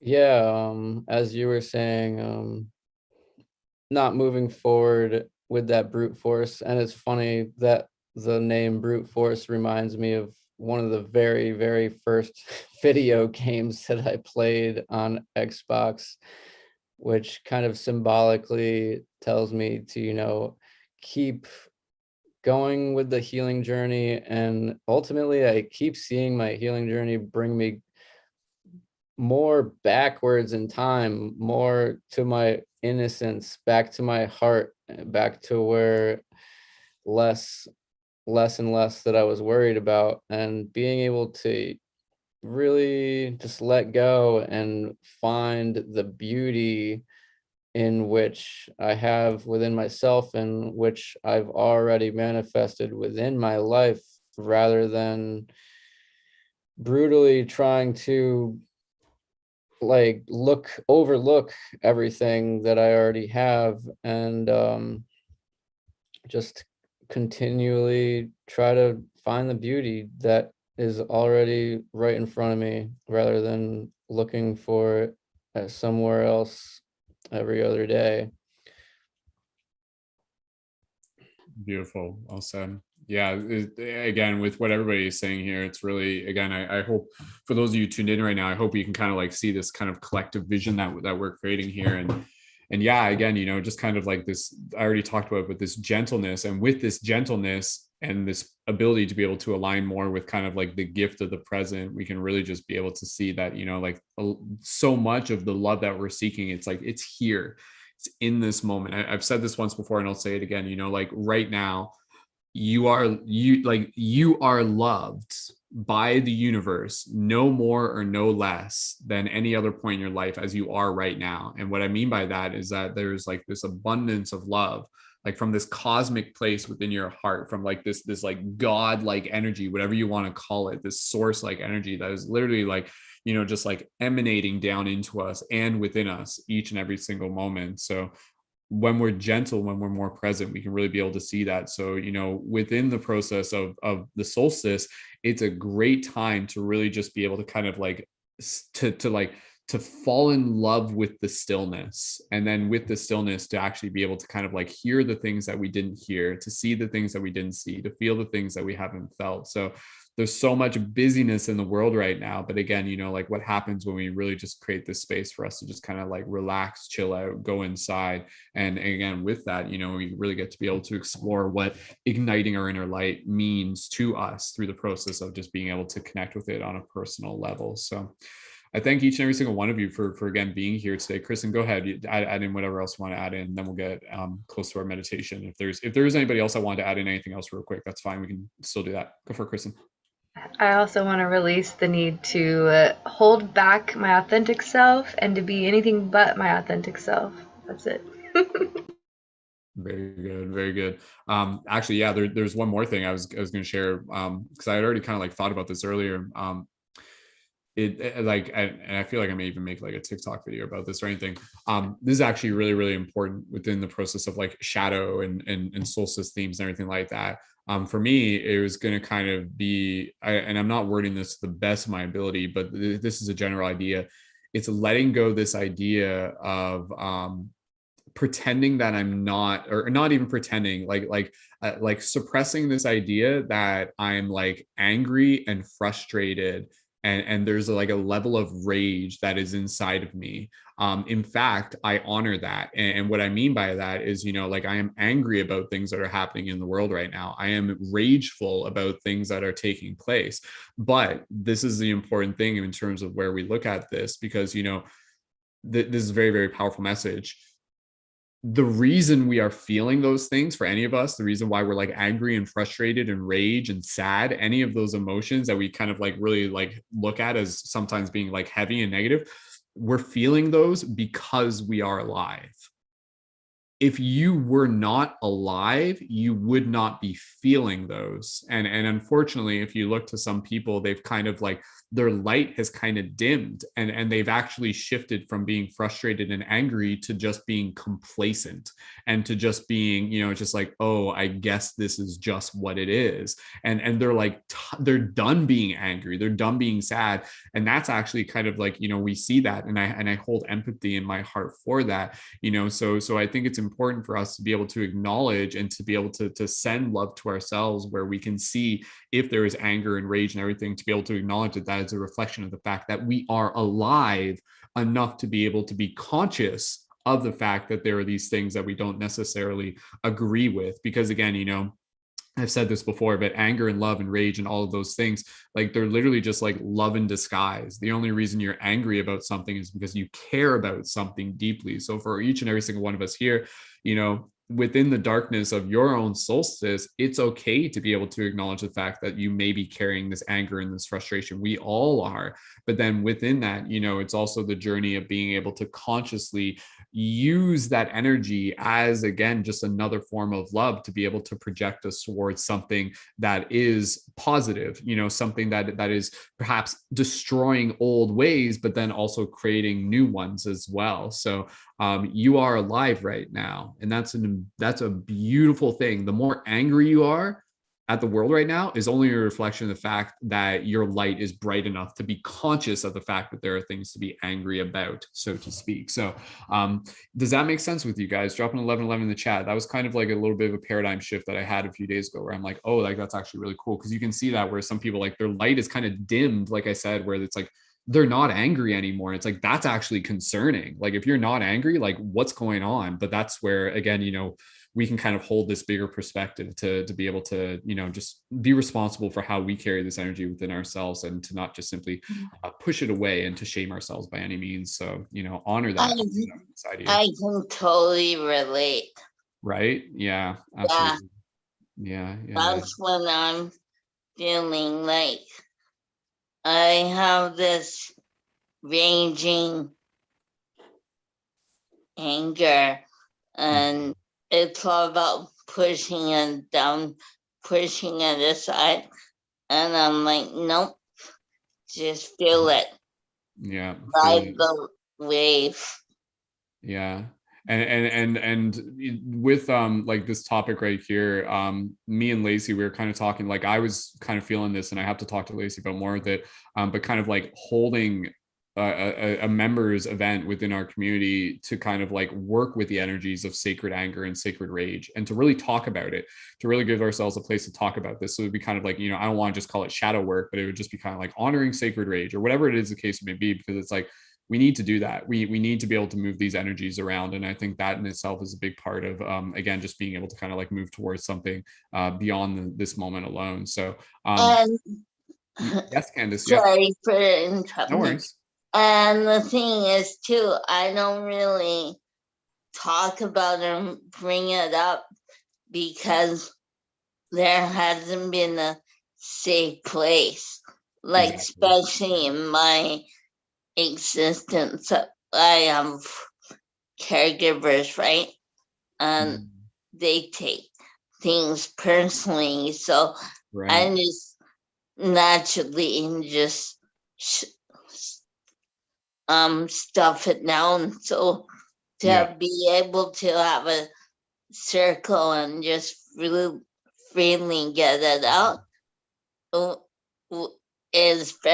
would be very healing.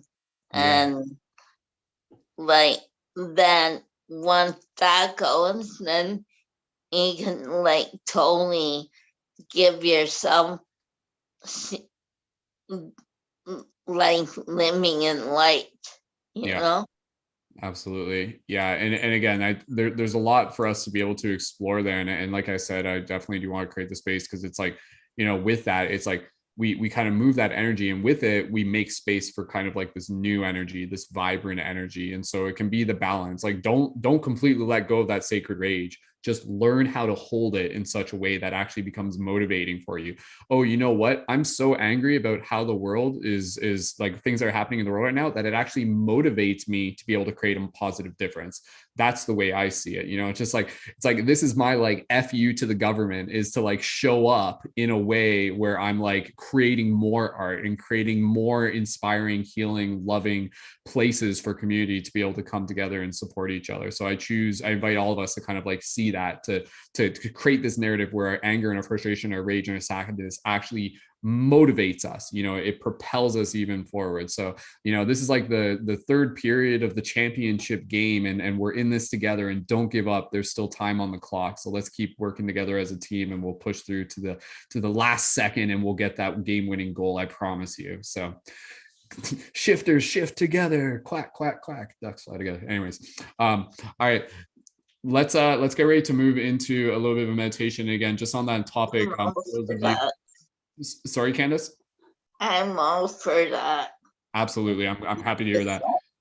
So I'll just reiterate real quick, and then if anybody else just wanted to share anything real quick, and then we'll get into our meditation. Again, for those of you who may be new to this, we do have a membership community within our option. That's our Patreon membership. It's $11 a month membership. So if what I talked about, if that's something that sounds interesting to you, feel free to take a look at the Patreon and consider supporting and joining there. And that'll give you access to all sorts of our member events. And those are usually Thursdays, 8 p.m. EST, plus lots of other perks within the community. And again, just feel free to check out the Patreon if that's something you're interested in. And thank you to our Patreon supporters.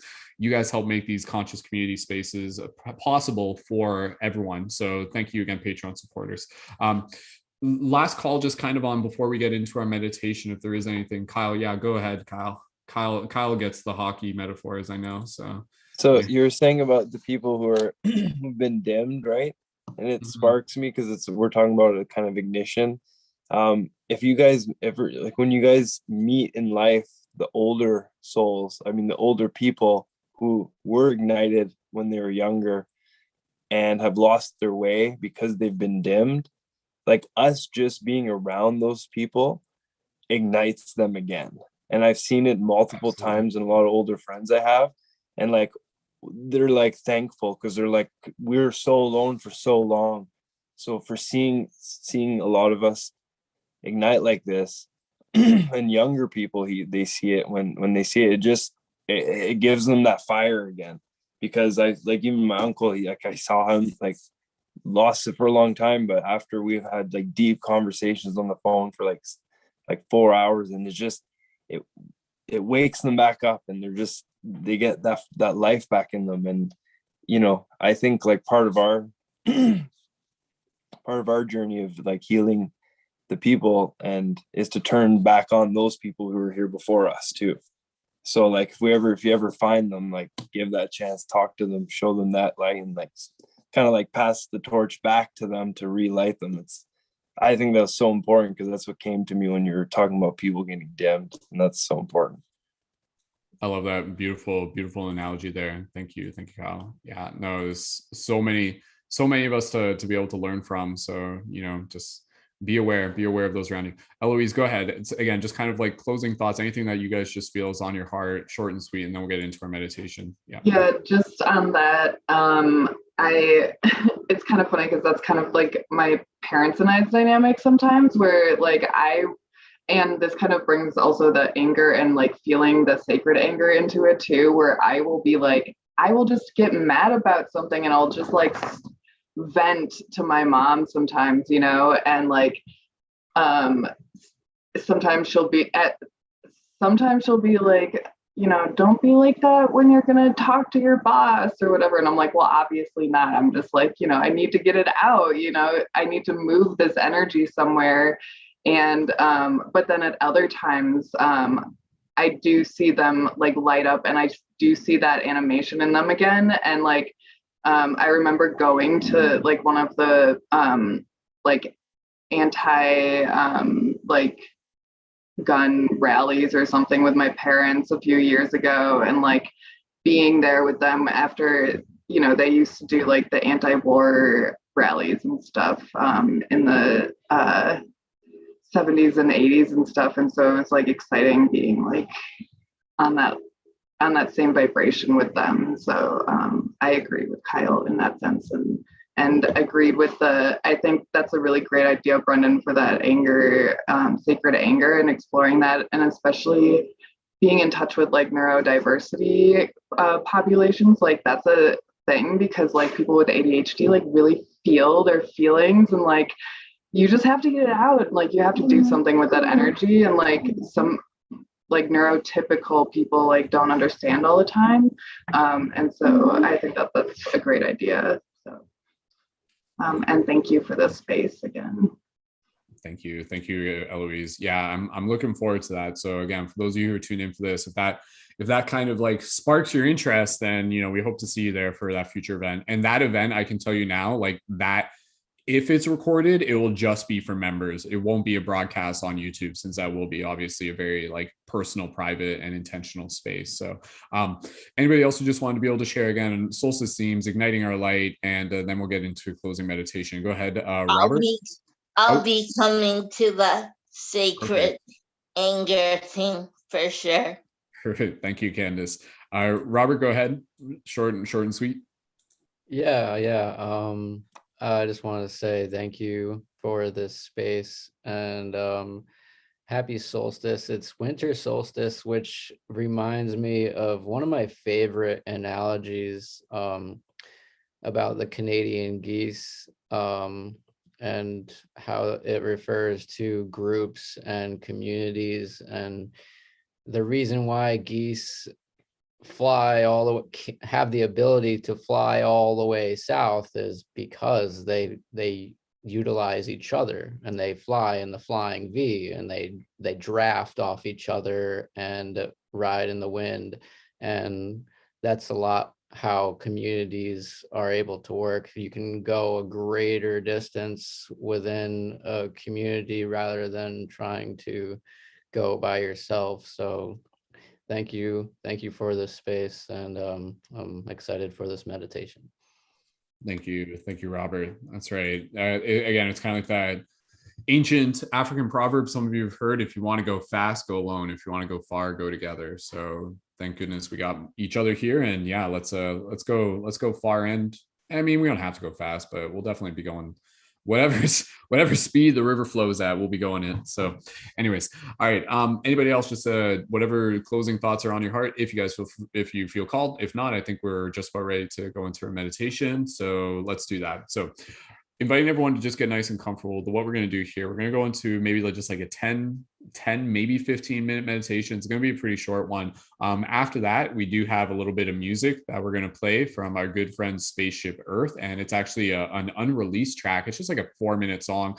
And then after that, just inviting you guys to kind of like bring a little movement into your body, a little ecstatic dance, and just allowing yourself to kind of like celebrate the energies that we've cultivated here. So first off, though, with the meditation, what we're going to do here, I'll invite you guys just to be able to contribute to it with me. So we're going to go through this quick meditation where we're going to go visit the guardian tree, something that we've talked about many times within our community. This is a tree that we kind of visualize as being like within like the realms of the imagination, within the astral realm, within the dream space. And so imagine it as like this like a beautiful tree. And so we're gonna imagine ourselves like meditating, and then we're gonna basically just like bring ourselves like right to the tree.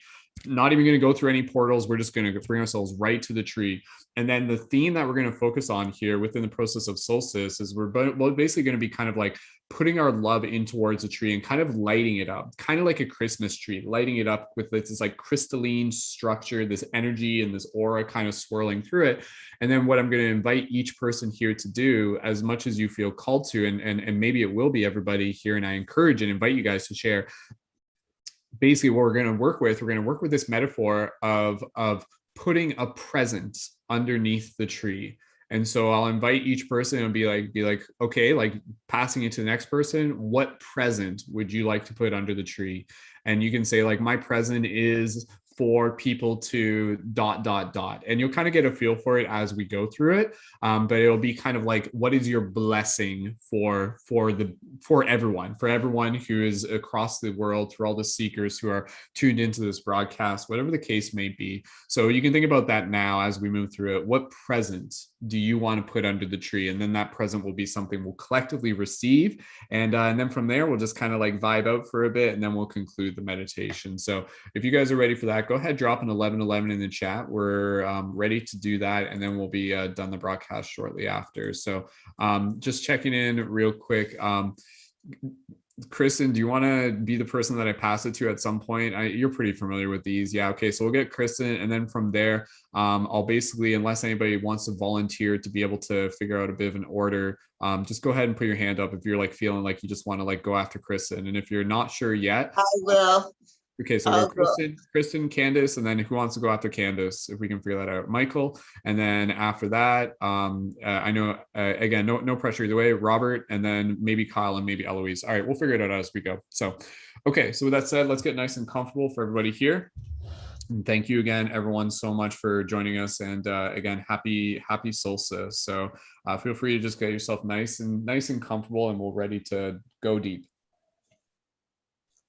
All right.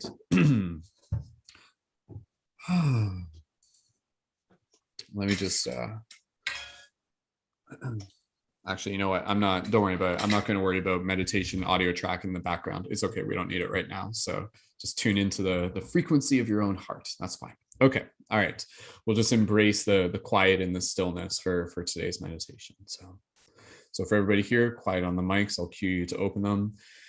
And for everyone tuned in, just go ahead and get yourself nice and comfortable. And when you're ready, just gently go ahead and close your eyes. With our eyes closed, let us begin gently by connecting with the breath. Soft, gentle inhales and soft, gentle exhales. And as we breathe here, you can gently just straighten up your spine, open up your chest, relax your face. Just taking a moment, just be able to connect in with our breath as we breathe in, just kind of breathing in down from the belly, up into the heart, all the way up into the head, and then just gently releasing that breath as the energy just kind of cycles back down. So deep inhale, and then just let it go. Just let the exhale go. And with it, just letting go any of the things that we talked about earlier. So we'll just take a moment here with our breath.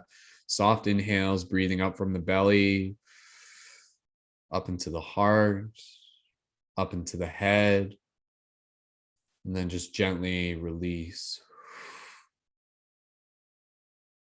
Just do a couple more of those, and then after that, just allow yourself to use any sort of fitting style of breath work that you wish. Just gentle breath is fine. So again, deep, gentle inhales.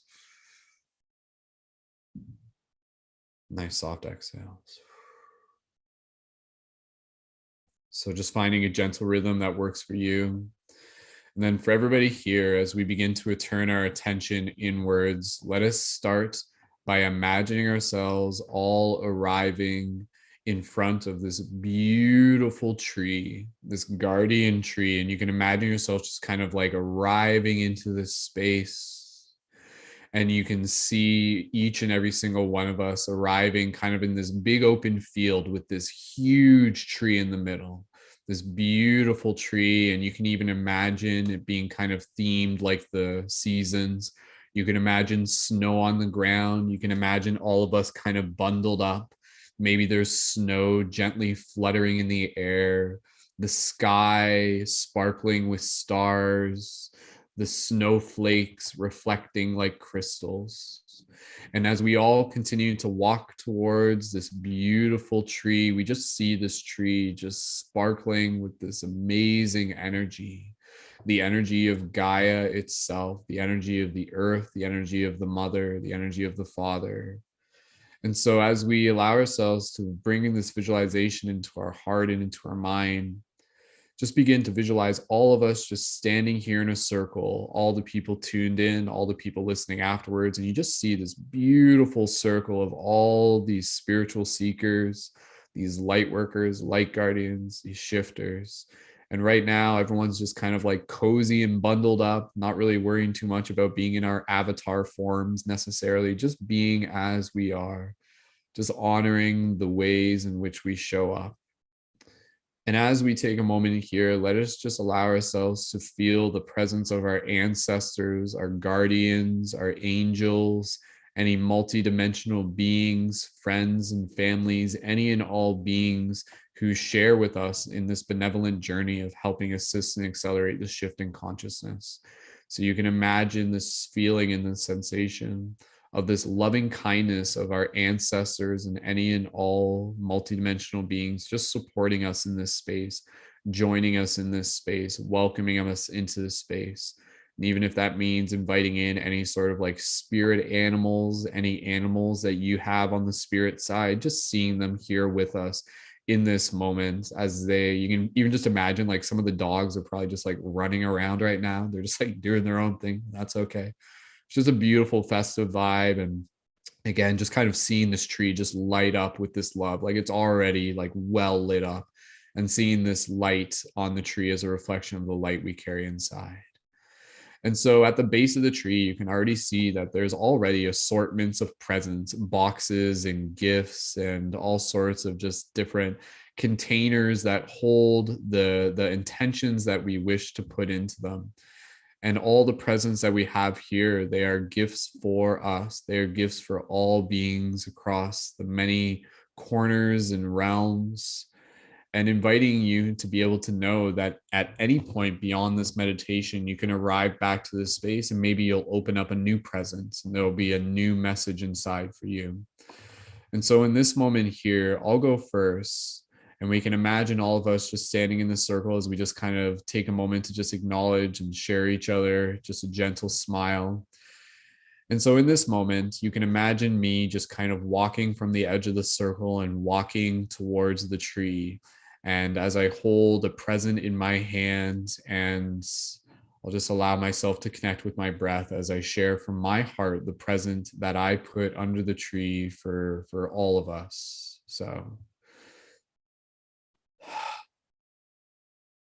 the present that I put under the tree is for each and every single one of us to understand the true power of being able to honor our story, of trusting that even though our story is unfolding within these moments, to be able to know that the story that we carry is a story that is here not just for us, that is here to be able to inspire those around us, to be able to fall deeply in love with our story through the highs and the lows, and to be able to allow it as being a path that will deepen us into more wisdom within our own hearts.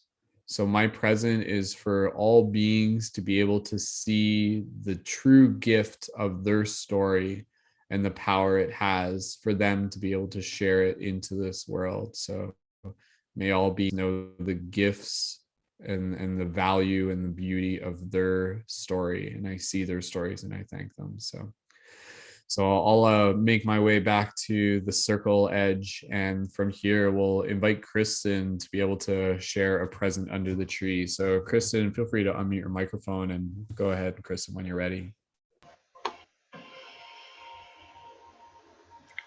And the present that I hold before this beautiful tree is a very special token, a symbol to help you to see how beautiful and unique and special the light is that exists within you, and a tool to allow you to see your ability to ignite and cultivate and express this light in whichever way your soul calls you to, and to allow yourself to be free of self-judgment or releasing the need to control your expressions and allowing it to be the unique, beautiful existence that it is, and to spread this light everywhere you go in the exact way that your soul guides you to do so.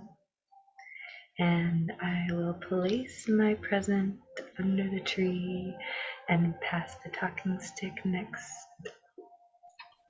Thank you, Kristen. We'll pass it to Candace after Kristen. Go ahead, Candace. What present would you like to share? Hi. The present I like to share is the gift of gracing the opportunity to hug everyone and to hug the world and just freely dance and celebration and share love, creativity with everyone and the whole planet. And I put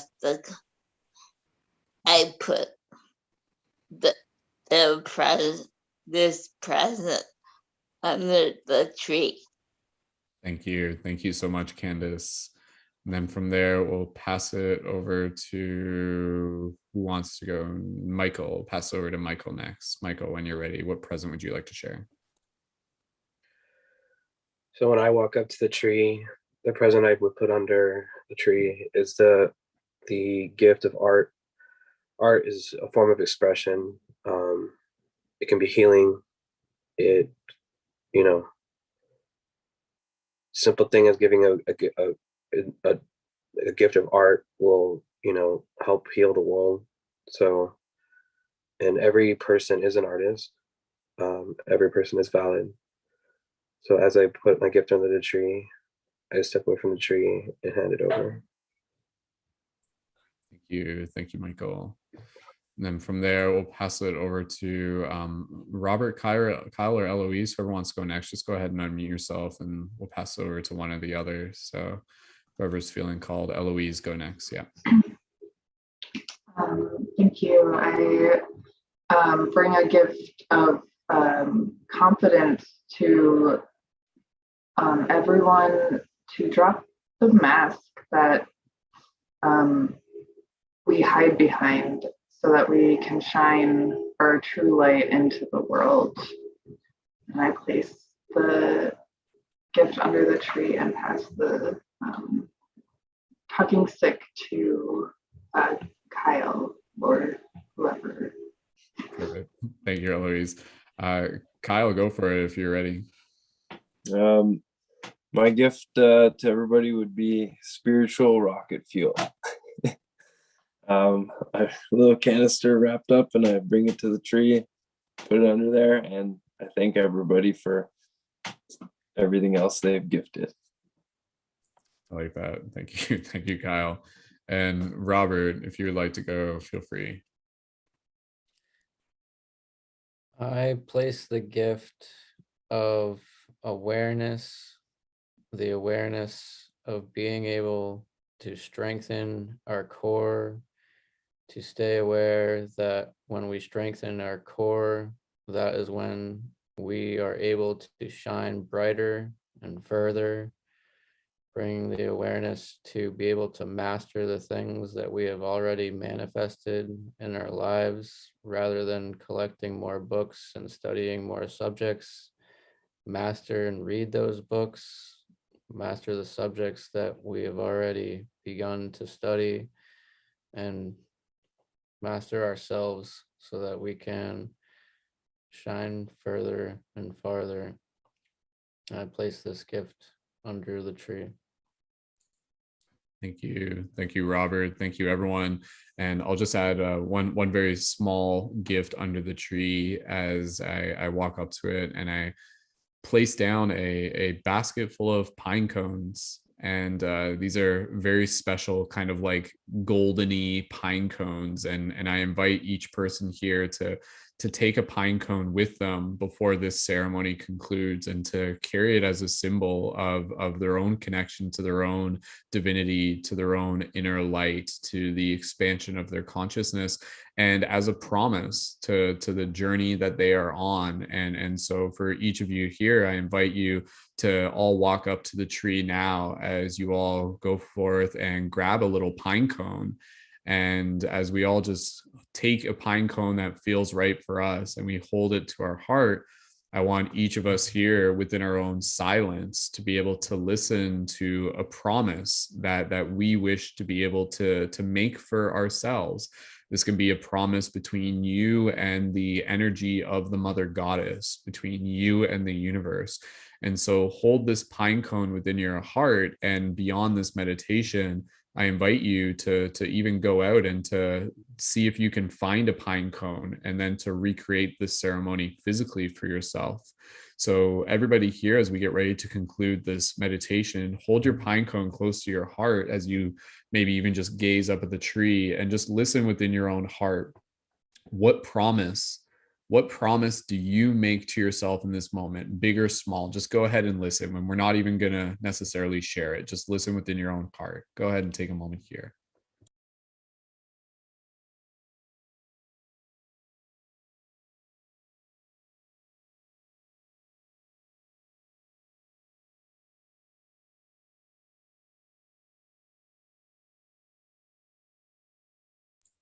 Just take about 10 more seconds within your own silence just to solidify.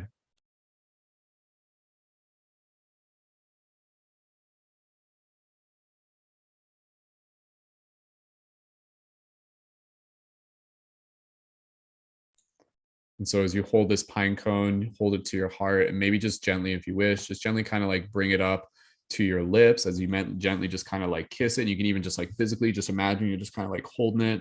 You just kind of like kiss it in this moment. And then you kind of like bring it to your brow. And then you just kind of like point it up towards the heavens, and you feel this connection just kind of connecting in through you and the tree and the universe in this moment, as this pine cone aligns with your inner center, with your galactic center. And with this 3, 2, 1, you feel a little bit of a shift inside, as this promise is something that you now carry with you, that will continue to support, motivate you, and guide you along your way.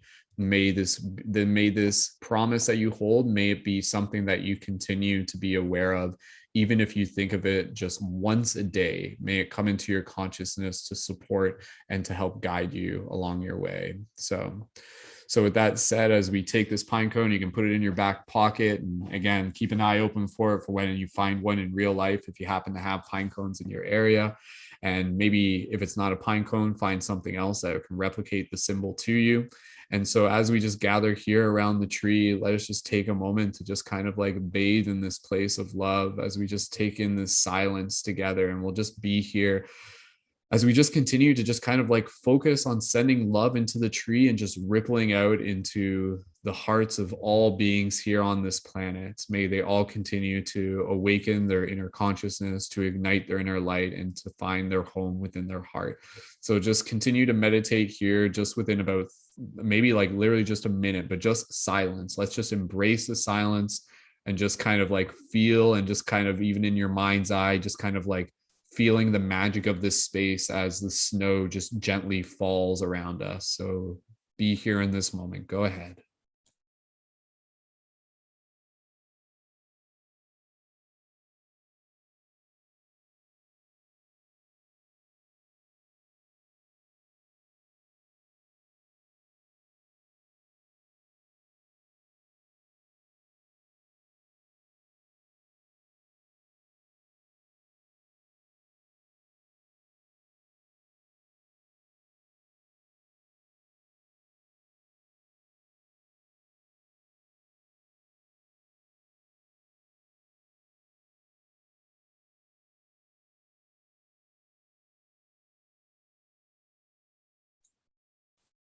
And so I thank you all for being here with us on this solstice day as we continue to truly find our way back to the home within our heart, as we remember the place where this journey truly starts. As the darkness looms, the light will rise as we continue to pierce the veil of lies. To align to the magic that has always been within, we will continue to change this world, and to each one of us know that, my goodness, we are going to win, because beginnings and ends are just one and the same, and this is an opportunity for us to be able to change the game. So fellow light workers, fellow light guardians, thank you so much everyone for being here. You can imagine everyone just kind of like celebrating and just be like, woo, woo, woo, woo. We all just kind of run around the tree, and someone's like throwing snowballs at each other, and it all just kind of evolves into a very casual, just festive vibe around the tree, and inviting you to just be able to hold this vision and this energy within your heart, knowing that this is a space you can return to within your dreams, within your meditations, your daydreams, simply as you connect to the breath. So I honor you, I see you, and I thank each and every single one of you for being here. Just taking a couple more breaths here as you just thank this space, thank the tree, thank all beings, and notice that the tree is just a little bit brighter now as it continues to stand as a reflection of us. You are the tree, igniting your inner light. So, and there's a little star on top. There's like the paradigm shift sigil is a little star on top, if you want to imagine that. So just a couple breaths here as we conclude with gratitude. Merry Shiftmas, everyone. Beautiful. Slowly, when you're ready, carrying this vibration of gratitude and love with you, may you continue to have beautiful blessings along your solstice and Christmas days. Gently, when you're ready, slowly bringing awareness back to your physical body as you gently wiggle your toes, wiggle your fingers, and slowly open your eyes and return your awareness to the space around you. Blessings, blessings. Merry Shiftmas. Merry Shiftmas. Thank you, everyone. Beautiful. All right, let's just get right into the next part. We're going to kind of keep this this party vibe going, and we've got some music here from our friend Spaceship Earth. So I'm going to cue that up right away. And again, for everybody here, if you guys want to be able to just kind of sit down and vibe with this, if you want to stand up and just kind of dance along with this, feel free, and let the music here just kind of be like a celebration of the solstice and the energy that we have cultivated here within the space. And then we'll come back, and then we'll just do closing thoughts, and then we'll be done for today's very special solstice celebration. So is that cool with everybody here? You guys ready to put on some music and just kind of vibe out for a bit? Perfect. Yeah. All right, so I'll just ask you guys quiet on the mics real quick, and then if you guys can just give me a thumbs up when you can hear the music okay, and I'm going to start that in a second. So if you got any flow toys or candles or lightsabers or whatever you guys got, feel free to dance along, and just dancing with your hands. And yeah, thank you again to those of you in the YouTube chat. For those of you in the YouTube chat, leave your blessings, leave your gifts in the comments down below. And yeah, let's have some fun. So this is a song by our good friend Spaceship Earth, and I'll post their links into the chat as we go. And this is an unreleased song as well. So happy solstice, everyone. And yeah, let's celebrate together as we bring in these beautiful energies. Much love. And give me a thumbs up if you guys can hear the music. In ourselves and in the way we live our lives, where we are not so dependent on the forms of existence that we freak when it changes, that we freak in the presence even of increasing chaos, because it's going to be at that moment where those people who have some tiny degree of equanimity will be that thing around which can coalesce a shift that is healing instead of ultimately destructive. A shift that is healing.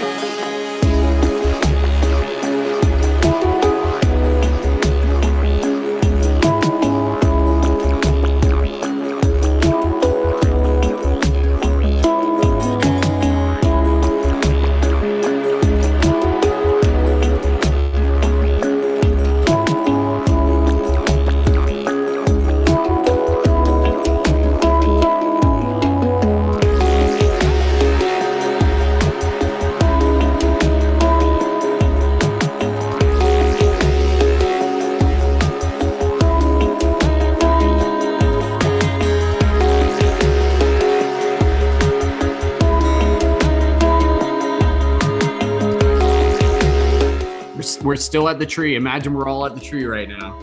Calm down.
Down. You guys can chill out again.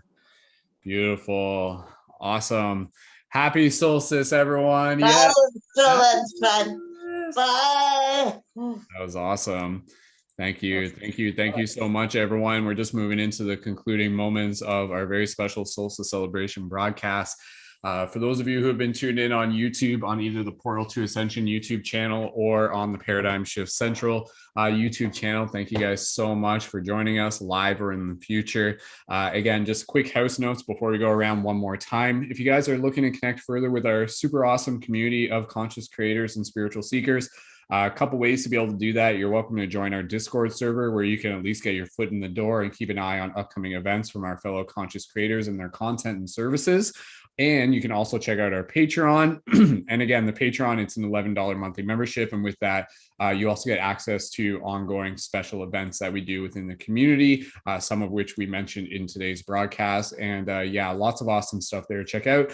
Either way, feel free to direct message me on Instagram at any time at Mystic Spider-Man if you guys have any questions and are interested in connecting.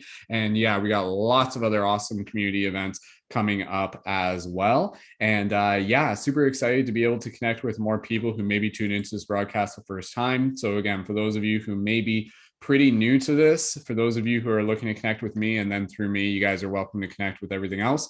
Simplest way to connect with me is through Instagram, Mystic Spider-Man, and YouTube, Skull Babylon. So if you're on the Portal to Ascension channel, check the links in the info. It's all there to my YouTube channel, plus my Instagram, plus all the Instagrams of all the other creators.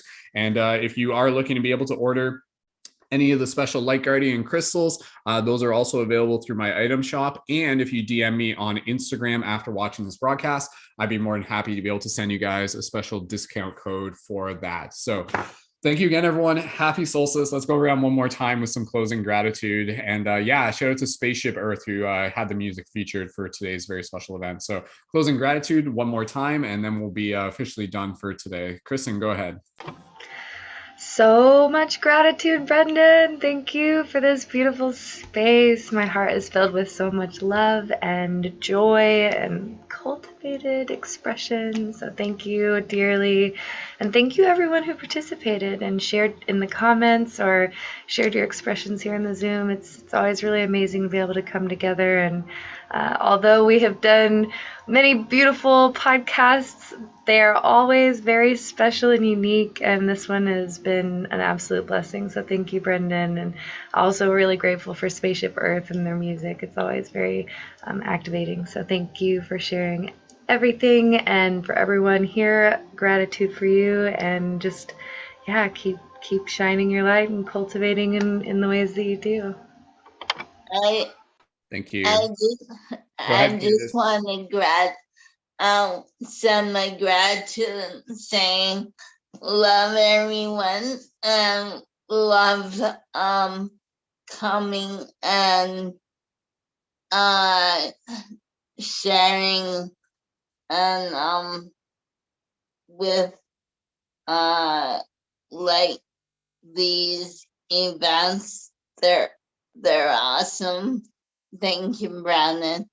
And I love just being at home with creation 24/7.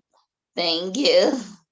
Thank you, Candace. Wonderful to have you here as well. And yeah, let's just finish off here. Anybody else who just wants to? Thank you, Candace. Anybody else with any closing thoughts? Feel free. You guys can just unmute your microphone and go for it. I think Kyle, if you want to, go for it, Kyle. Hey, thank you for hosting this. This was really fun. It's nice to celebrate the solstice. Not very many people do. My dad's from Finland, so it's true to it's a big thing for Finnish side of the family. And in Finland, it's hyvää päivän seisausta.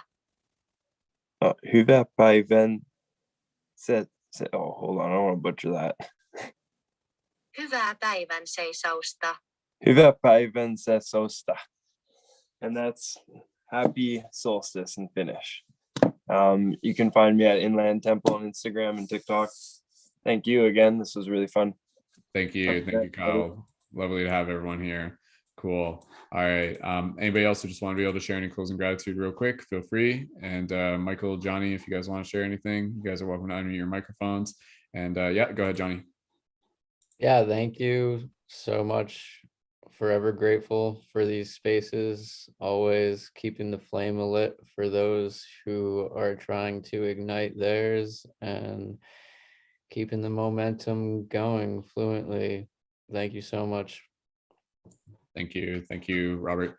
Beautiful. And Michael, did you want to share anything? Otherwise, Eloise, if you guys totally cool either way, go for it, Michael. Yeah, definitely grateful for spaces like this, because I've never actually, probably my second time celebrating winter solstice, so I haven't really done it this much. So awesome. Happy to have you here. Wonderful. And with that said, Eloise, go for it. Yeah, so much gratitude to everyone for being here and sharing their light and sharing, in this energy. So not just people on the Zoom call, but also people watching and people who watch this in the future. So much love and gratitude to all of you. Thanks. Thank you again, everyone. And again, within this broadcast and many of the broadcasts, just reminding you that, with this, we just invite you to carry this vibration with you. So if you're inspired by this, you are the shift, you are the ignition of your own inner light. And through the process of doing that, you bring something special into the world. So honoring we honor the gift of your light, and we thank you for showing up in the ways that you do, which simply by being you, by being nothing less than your authentic self, it will help ignite the light of others, and thus in turn helps change the world. So continuing to ignite our Christmas trees, so to speak. And yeah, it's been a beautiful opportunity for us to be here today. And just with that said, I'll be doing like a special tarot broadcast, I think this Thursday. So there won't be, this is our team broadcast for the week, but I may be doing a broadcast on Thursday. Obviously we're getting close to Christmas, and then stay tuned. I'll have some updates for the schedule following that as well. And again, we got lots more events coming your way, and again, exclusive events available for our Patreon members. So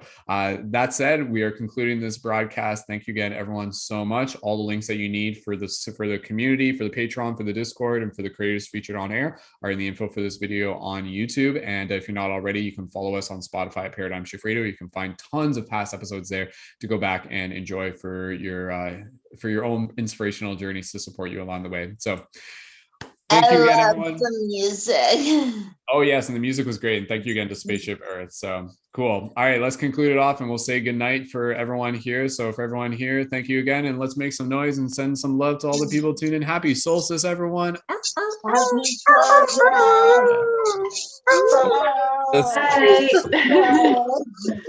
Light the fire. Bye.